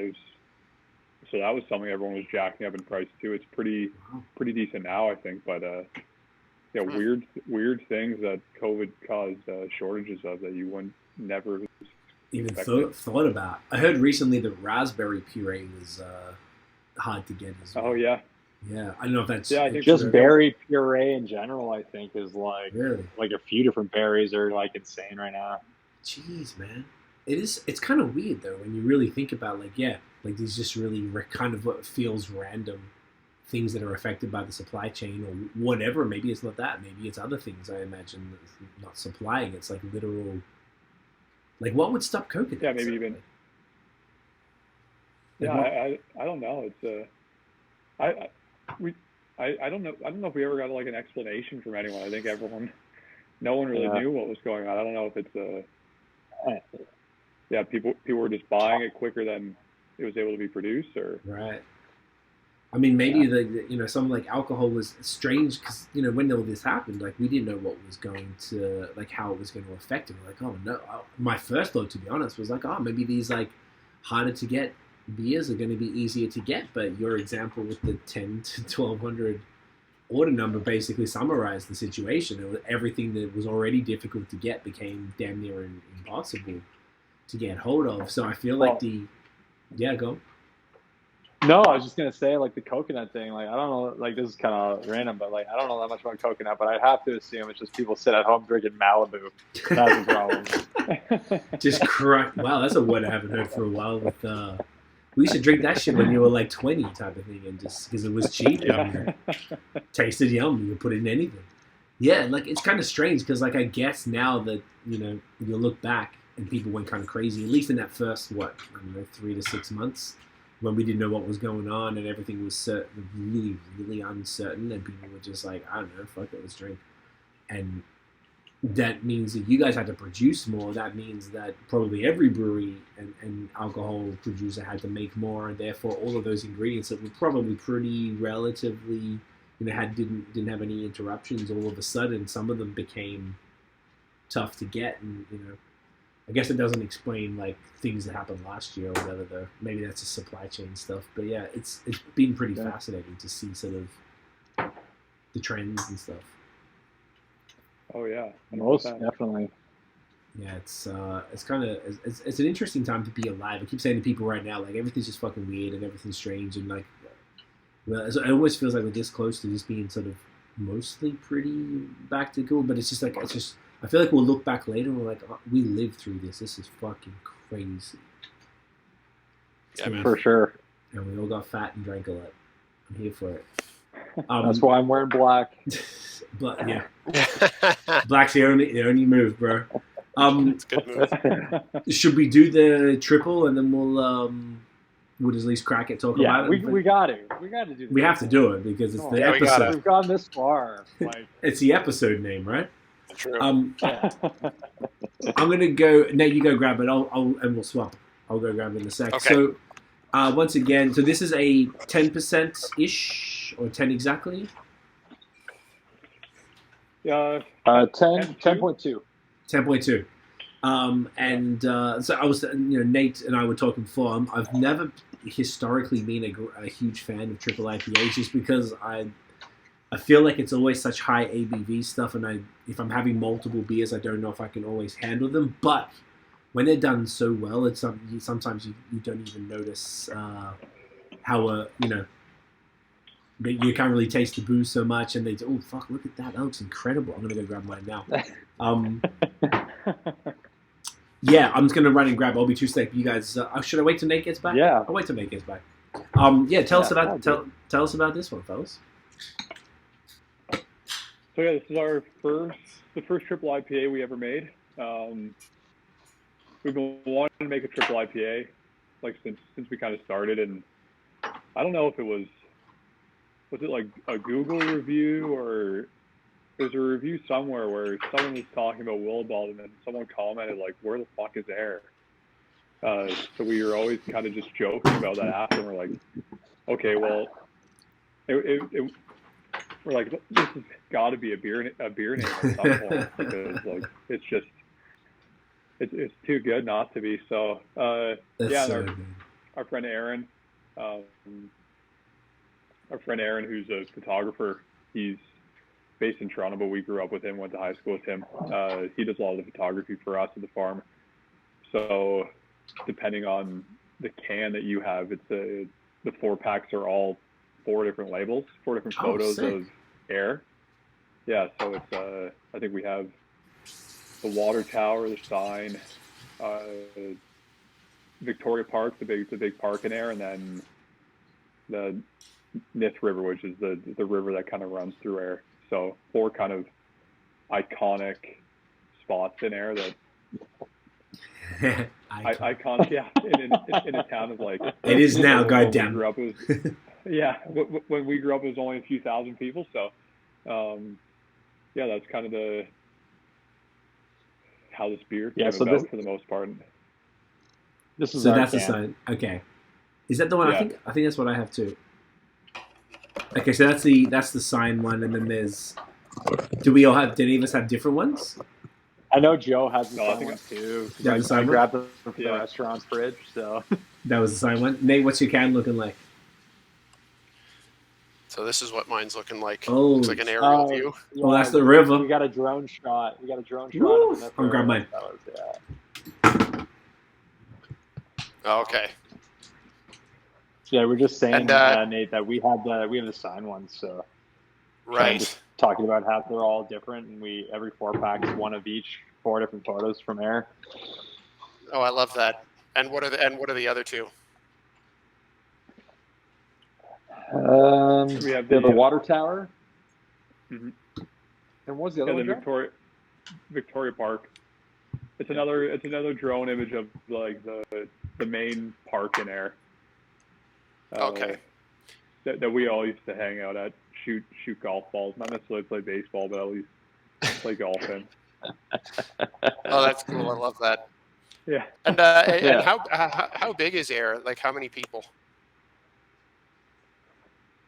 I don't know how many it is now. What do you think? It's almost 7,000, I think, right now. Oh, okay. When we were growing up, so Joe and I were actually like elementary school friends. When we were so we used to hang out when we were like, 10, 12. There's probably 3,500 people that live there.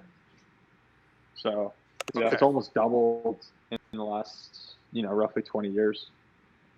Right. Yeah, it's more of it's like a commuter city. There's not a ton going on in Ayr as far as I think downtown there's probably more dental offices and lawyer offices than anything. And it's because it's close to the highway, but because it's close to the 401, now there's been a lot of people wanting to move there, and a lot of subdivisions being built now, and a lot of just younger people who, let's say, are getting forced out of Kitchener-Waterloo or Toronto and then moving farther and farther west. Right. But yeah, it's been you say forced out of Kitchener?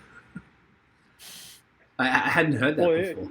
It's that bad, Even Kitchener-Waterloo is getting crazy expensive now. Yeah.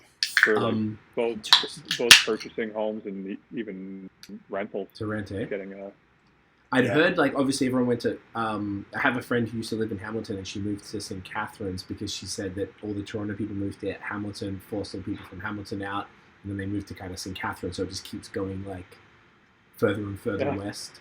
But I imagine, you're right, I can see that, Kitchener, Waterloo, Guelph, kind of larger areas, Cambridge too, and Brantford and all those other kind of towns, everyone just keeps getting pushed and pushed and pushed, and...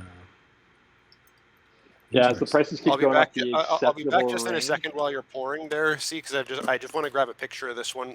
Yeah, mate, do that. Look at that. Content over everything. Sorry, Cam. No, I just feel like as the prices go up, the acceptable distance that people are willing to drive greatly increases. Yeah, and I guess that's sort of part of the game. It's you gotta sacrifice something, right? It's you sacrifice location or you sacrifice the price. It's one of the two. So you're either gonna pay more to live closer, or you're gonna sort of be oh well, we'll have a car, so you go somewhere else. yeah, we're dealing with that right now. We're trying to figure out what we want to do. I want to talk to you guys off air about it because we're looking at where you're at, Joe. But yeah, it's interesting just even looking at the prices there. I'm like, fuck. Yeah, good. Okay, good. Like, it's like everything because Toronto is all our families there, so we're like looking at Toronto, and everything sells for 200 over. And then, the entry point is already insane. And then if you kind of go out a little further, the entry point is lower, but it still sells for 100 to 200 over. And I'm like, oh yeah, I didn't realize, man. Like I'm like looking at it recently. I'm like, fucking hell. Like I don't know what I don't even know what the hell's happening out there. It's pretty bonkers. Dude, yeah. Like our long-term plan, yurt distillery done. Just living There a you yurt. go. It's the only way to make that shit work. You know, like. I think yet might be the move. You know, one room. Who needs space? Space is for chumps. Easy to heat. Easy to heat, Oh, exactly. Yeah. Fuck, man. I moved here just like a year and a half ago, and the difference from when I moved here to pricing now is like just Insane. Can't believe it. Is that? I imagine it's all because of what's going on, right? Like obviously people want when you're sort of locked into one place for a significant amount of time, you decide that shit, actually some space might be nice, and then you go further out. Yeah, exactly. Hamilton is the next, on the west side. That makes sense from Toronto, and then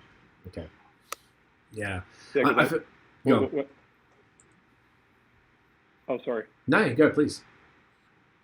Oh no, when I first moved back, I was living in Toronto, commuting from Toronto, and then with COVID, my girlfriend was working from home, and we just wanted more space compared to what we had in the city, and it made sense here, and it was a kind of have the commute, which was nice too. So I feel like it's a nice I spot. love it here now. Okay, interesting. Yeah. I feel like Hamilton's a cool spot because it's got like we're like in right in what the hipster neighborhood, I guess you want to call it, of Montreal and Milan. So like I'm a few blocks from GDCL and from all the fire cafes and the brunch spots and whatever. And we used to have a client in Hamilton. Well, they had a place in Hamilton, and I remember being right next door to them. They had a third wave coffee is real. That's why we were creaming over Detour. Like Nate and I are big into coffee. It sounds like you guys are too. So third wave cafes are very important to me personally to be near the crib. So like I remember being in Hamilton. There was one right. Burrito Boys was our client. So right next to the Burrito Boys was I started with R. I forgot the name of the place, but it was as good as anything in Montreal. And I was like, yo, Hamilton, okay, bro, all right. Like wild impressed with the fact, and I feel like the only places I could ever live, they have to have some fire cafes because breweries are everywhere. Thank God, like it doesn't matter where you go.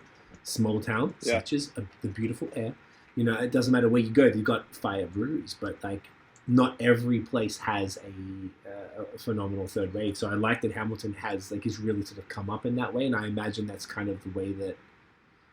I hope it's not just because of gentrification, because I know that's not necessarily a positive thing all the way, but having those type of businesses are, I don't know, it gives a different vibe to sort of an area. Maybe a place like Hamilton that maybe wasn't as cool 10 years ago or something has really come a long way. Which is dope. Oh yeah, I'm I'm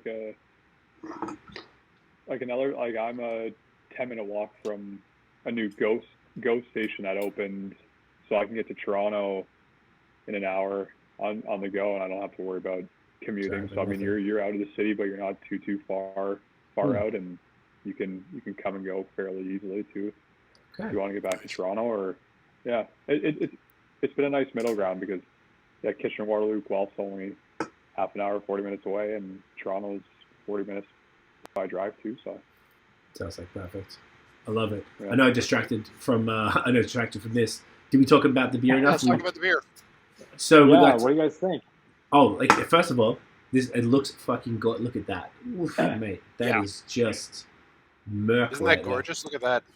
And the head, honestly, every single beer, the head has just been meringue. It's insane. Whatever you're doing, it's magic. Just fucking get it in your boys. Cheers. Yeah, we've been. God damn.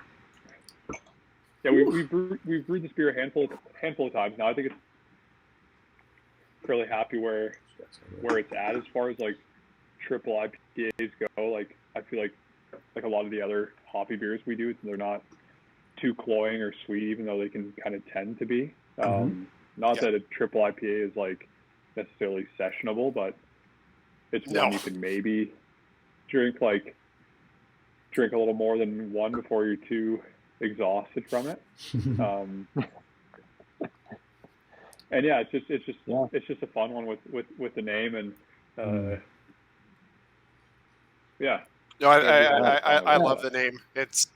I love the name. It's just cheeky enough, but it's but also just kind of recognizing that it's a small town that that almost no one is gonna is going to have heard of, and that's probably a question you get all the time is where the fuck is Ayr, right?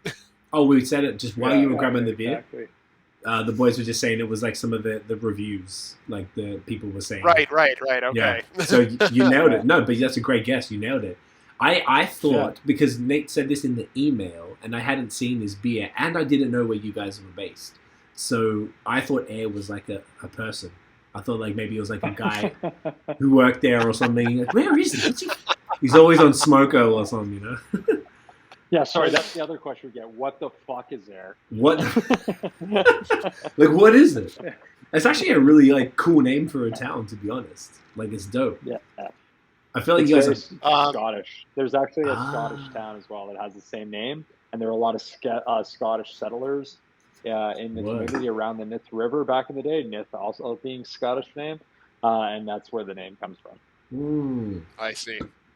Okay. I love it. So talking about the beer here. So Citra Galaxy Amarillo. Glorious. For a triple IPA with Galaxy, it is really not assaulting the palate at all, and and Galaxy can certainly do that at times. Was there any tweaking of the hop profile to get kind of that smooth, kind of not really assaulting the palate sort of thing? Yeah, I think maybe the first batch we went heavy on the Galaxy, and then now the prior batches we've kind of toned it down a little bit because I think Galaxy, at least we haven't been loving it as much as we kind of used to. It can kind of be hit or miss, especially now, and can be just too much and kind of a turn off in the beer. So there's still a lot of Galaxy in it, but it's primarily like Citra focused, I'd say, compared to anything else, just so it's not as aggressive and it can have those weird flavors and aroma that just can be off-putting, even though the hop shouldn't be necessarily doing those. But I'm definitely getting there's a little bit of the booze is hidden so well, which is like the hallmark of a one-made triple IPA. I'm getting a little bit of herbal, maybe grassy kind of vibes in here. I feel like there's a wicked dankness that's been obviously in both of the hoppy beers we've had, which just works so well. I feel like it's, with obviously New England IPAs, they can sort of be just bright and super tropical, or there's kind of this is more that the East meets West type of thing where you've kind of got this straight up. It's obviously a New England, East Coast IPA, with nobody even uses that term anymore. But the dankness in there just adds such an interesting element to it with different sort of flavor notes, like those herbal, floral, grassy type of things alongside the bright tropical type of thing, which is fantastic. Yeah, this is just kind of like hop nectar is kind of how I've always viewed it. I'm going to write that down. The best way. Cam says hop nectar.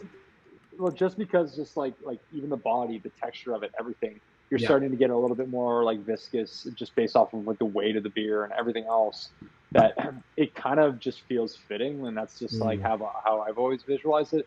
And, what you were saying about the kind of grassy herbaceous, this is a note that you know, Joe and I and the rest of the crew have talked about in depth, because we find that Galaxy actually has been a big contributor of that flavor to some of our beers, and that was part of the impetus to tone that back, bring forward a little bit more of that citrus, and some of those other notes, and let them shine.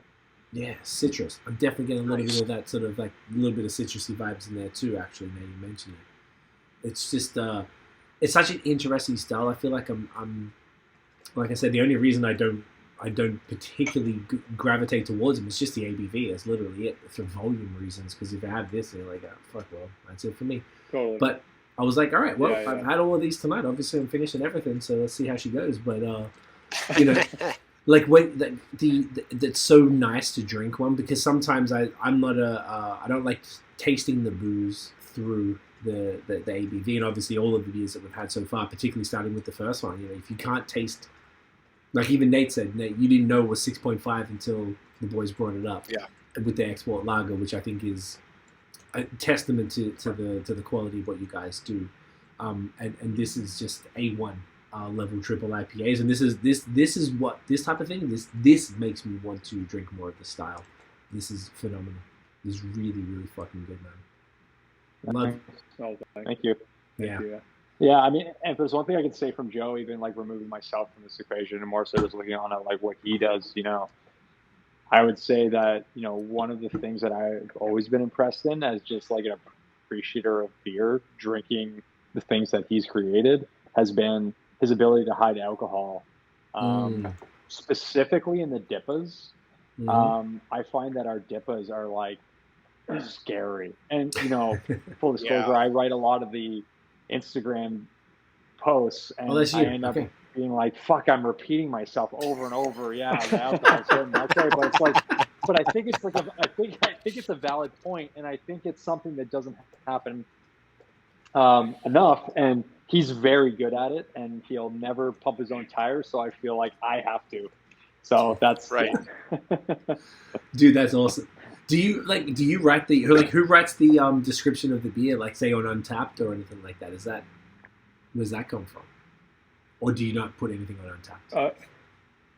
No, it's normally Jordan, our other partner Jordan and I will handle the Untapped, just putting beers up, but Cam, all the descriptions, all the descriptions, tasting notes, like Cam has the best palate out of all of us, and he's the one that kind of takes care of all that, so. I don't know about that, but that's very I do feel you though, man. Like, because I write these little reviews all the time. I know Nate does a lot of reviews, you know, and that I guess is a part of all of what we do. You know, like we're all talking about beer all the time, and it does feel extraordinarily repetitive. I'm like, how many times? Because like the beer, like it's not a bad thing that if the beers are all not similar. When I say that, I'm talking like industry wide.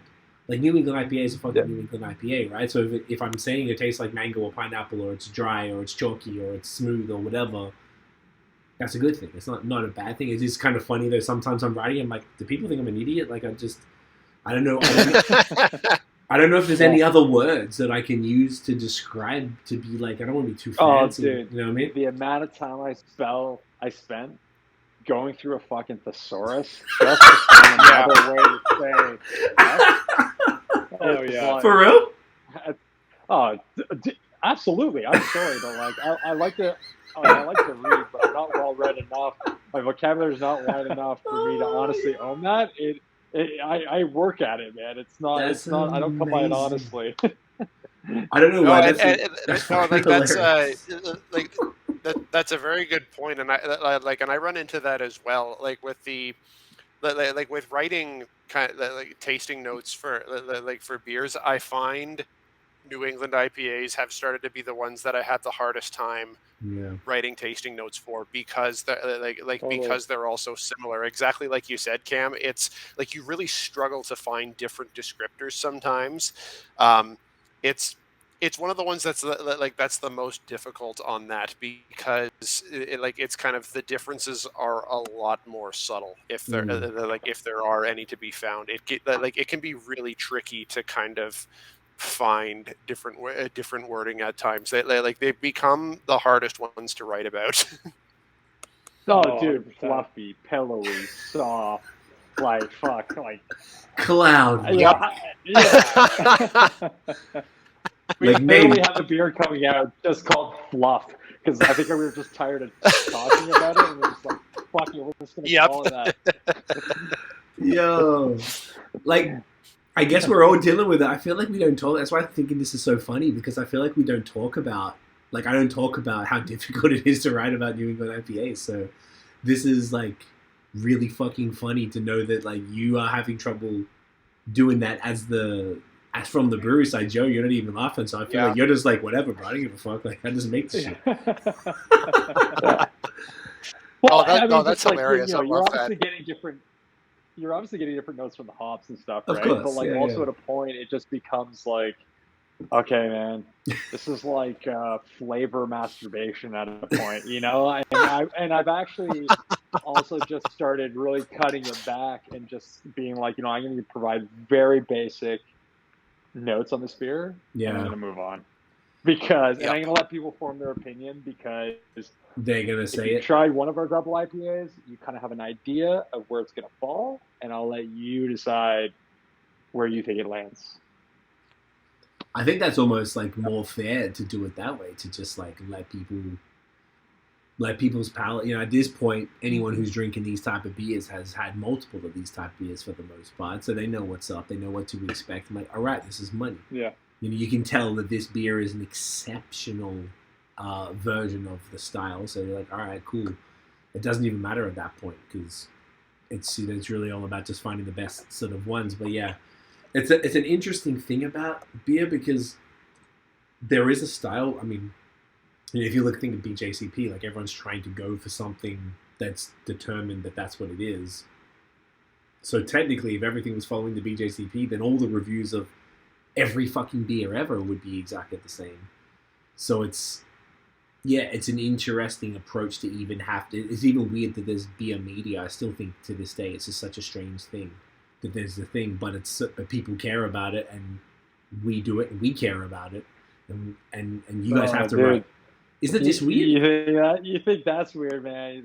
The whiskey world, I find it even more hilarious. It was just a bunch of like even older white dudes so confident about what they taste trying whiskey, and I'm sitting there being like, I mean, like, I get it, but you should be a writer because really what you're talking about is a narrative, not a fucking flavor. So like, get on with it.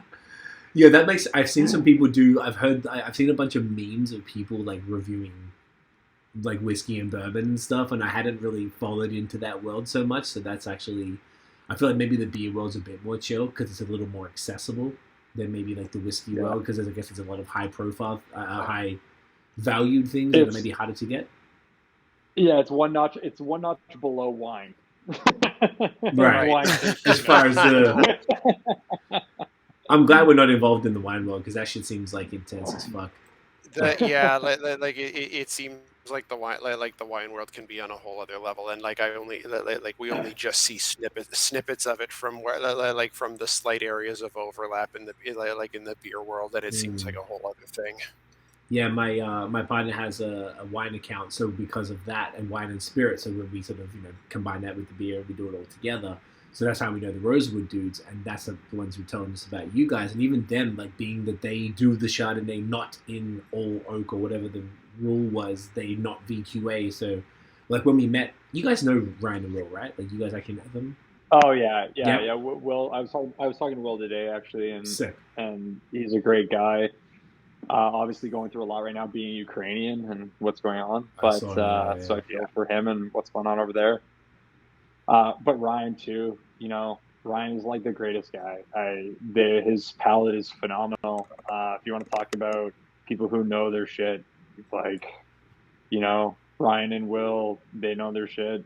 And it's been really impressive to see that brand kind of grow because they've kind of taken the craft beer approach to wine, which has become, I think, 100% more common. But they were the first doing it in Ontario before pretty much anyone else in Ontario was doing it. And big time. That's a very brave thing to be that first person and put your neck out there in wine. That is can be a very stuffy space. Yes. And they really made it their own, and kudos to them because what they do is killer. Yeah.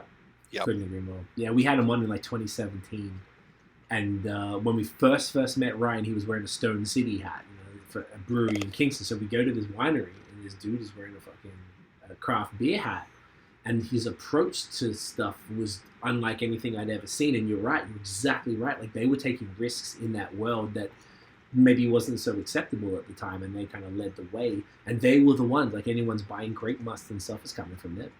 Like, they were the ones. Basically anyone in the province using grape must. It's or even honey. Anyone using honey almost anywhere in Ontario. It's from Rosewood. Like, why would you do anything else? Yeah. Like, they're the goats. Like, they really are, and I respect that so much. And I love seeing that. It's so cool just to see, like, the dope, because even you taste their wines, like, wow, this is unlike anything I've ever had, because of their their approach to it, and then the fact that they're so down, like, with all the breweries, like, the fact that you guys know I'm talking to them today, like, that really just shows, like, how close to beer they are. And it's, like, such a rare thing, and it's, like, I think it's a beautiful thing about that part of the world, like, that specific part of Ontario. I mean, obviously they moved beyond that, but, like, because of that, I feel like there's just so much creativity and ingenuity coming out of it as far as the approach to just new products, new things that's happening. Agreed. Oh, yeah, and that's why when, this is getting off topic a little bit, but, that's why, well, I mean, I guess your podcast is beer and other shit, so I feel like this is fitting. But, let's go. Don't worry about it. that's part of the reason why, when we came up with the sangria idea, it only made sense to do it with them. Because you guys see the sangria? They do a red wine sangria. In the bag. Pink gin. Yeah. In the bag. Yeah. With your gin? And we were dying laughing, being Will and I talking on the phone in 2020, just being like, "Yo, what do you think of the idea of Bagnums?" I'm like, "That's fucking hilarious." Fuck yeah, we should do that. So that was a collab. Yeah. It's always been. We came to the table together and had come up with that idea and find a way to work together, and that just kind of worked out. Okay.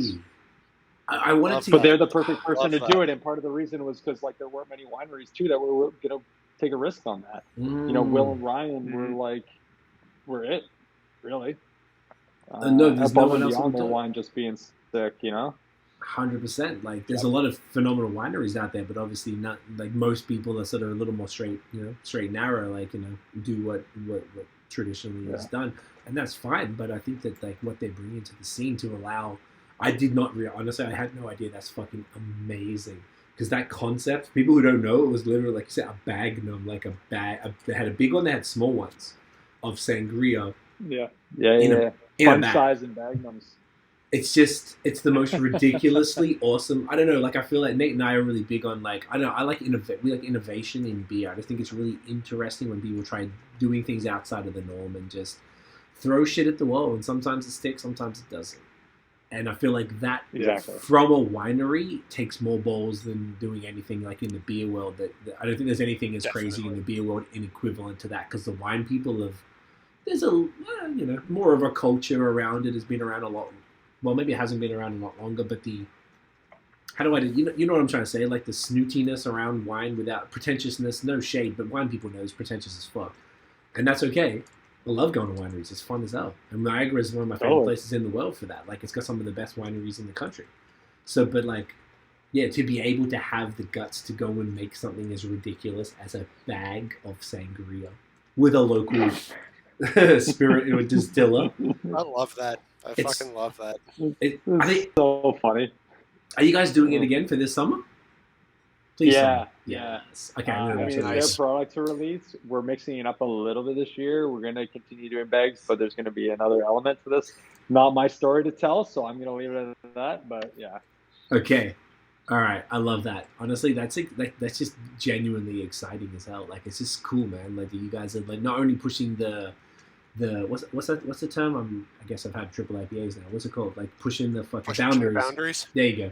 on beer and all the things that you're doing, but like, you know, dealing. I honestly did not know it was a collab with you guys. That makes it even cooler to me. So like, working with that and doing, you know, have you got any collabs coming or anything you can talk about with them in the beer side where you're using any of their products in the beer, or have you done that in the past?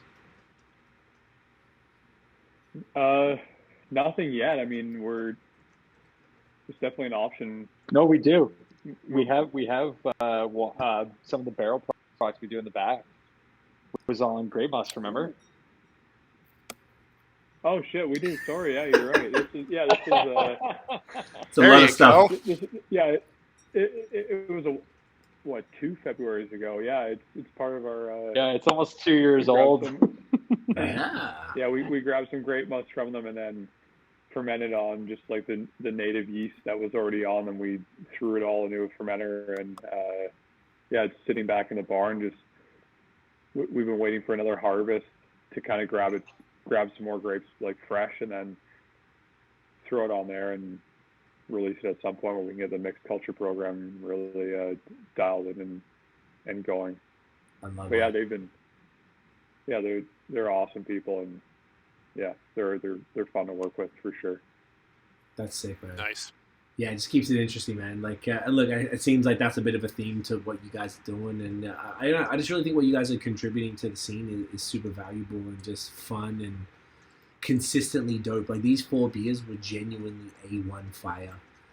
Everything I've ever had from you guys is insane, and that's why I was so stoked to have you guys on to just, you know, get the story and to, you know, I know we kept you like an hour after we said we would, so I apologize. This was like a really dope convo. I appreciate both of your time, man. Like, was there anything else we wanted to make sure we touched on before we wrap her up? Anybody? Or we feel good? I'm feeling good, I'm guys. good. This was a genuine pleasure to have you on. Yeah, man, for real. Yeah, we should definitely do this again sometime soon. It was so I would love that. Yeah, thank you for having us. Thank you for all the kind words you shared. You know, it's been a real pleasure to be here and including us and everything great that you guys are doing. So thank you. It's an honor, man, for real. I'm gonna definitely come through and see you guys. Whether it's somewhere between now and the summer. Now I know where you guys are. Now I know where the fuck Ayr is. Yeah. Or if you're in Toronto, let me know. Yes. I'm also in Toronto. So you're in Toronto. Okay. I think we're gonna be there this month at some point. Yeah, we'll definitely keep in touch. You know what? Just before we do the wrap up, let's take the screenshot. We take a screenshot for the thumbnail. So we're gonna hold up some of the beers. Let me see what I can fit in my hand here. Yeah, fuck yeah. Let's get these bad boys.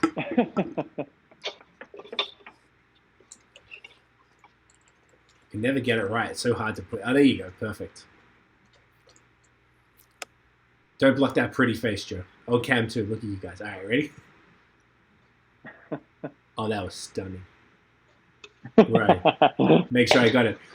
Boys, where can everybody find Willibald online, in person, on the website? Where can everyone... drinkwillibald.com, Drink Willibald, or at Drink Willibald on Instagram, Willibald Farm Distillery and Brewery on Facebook. And that is it.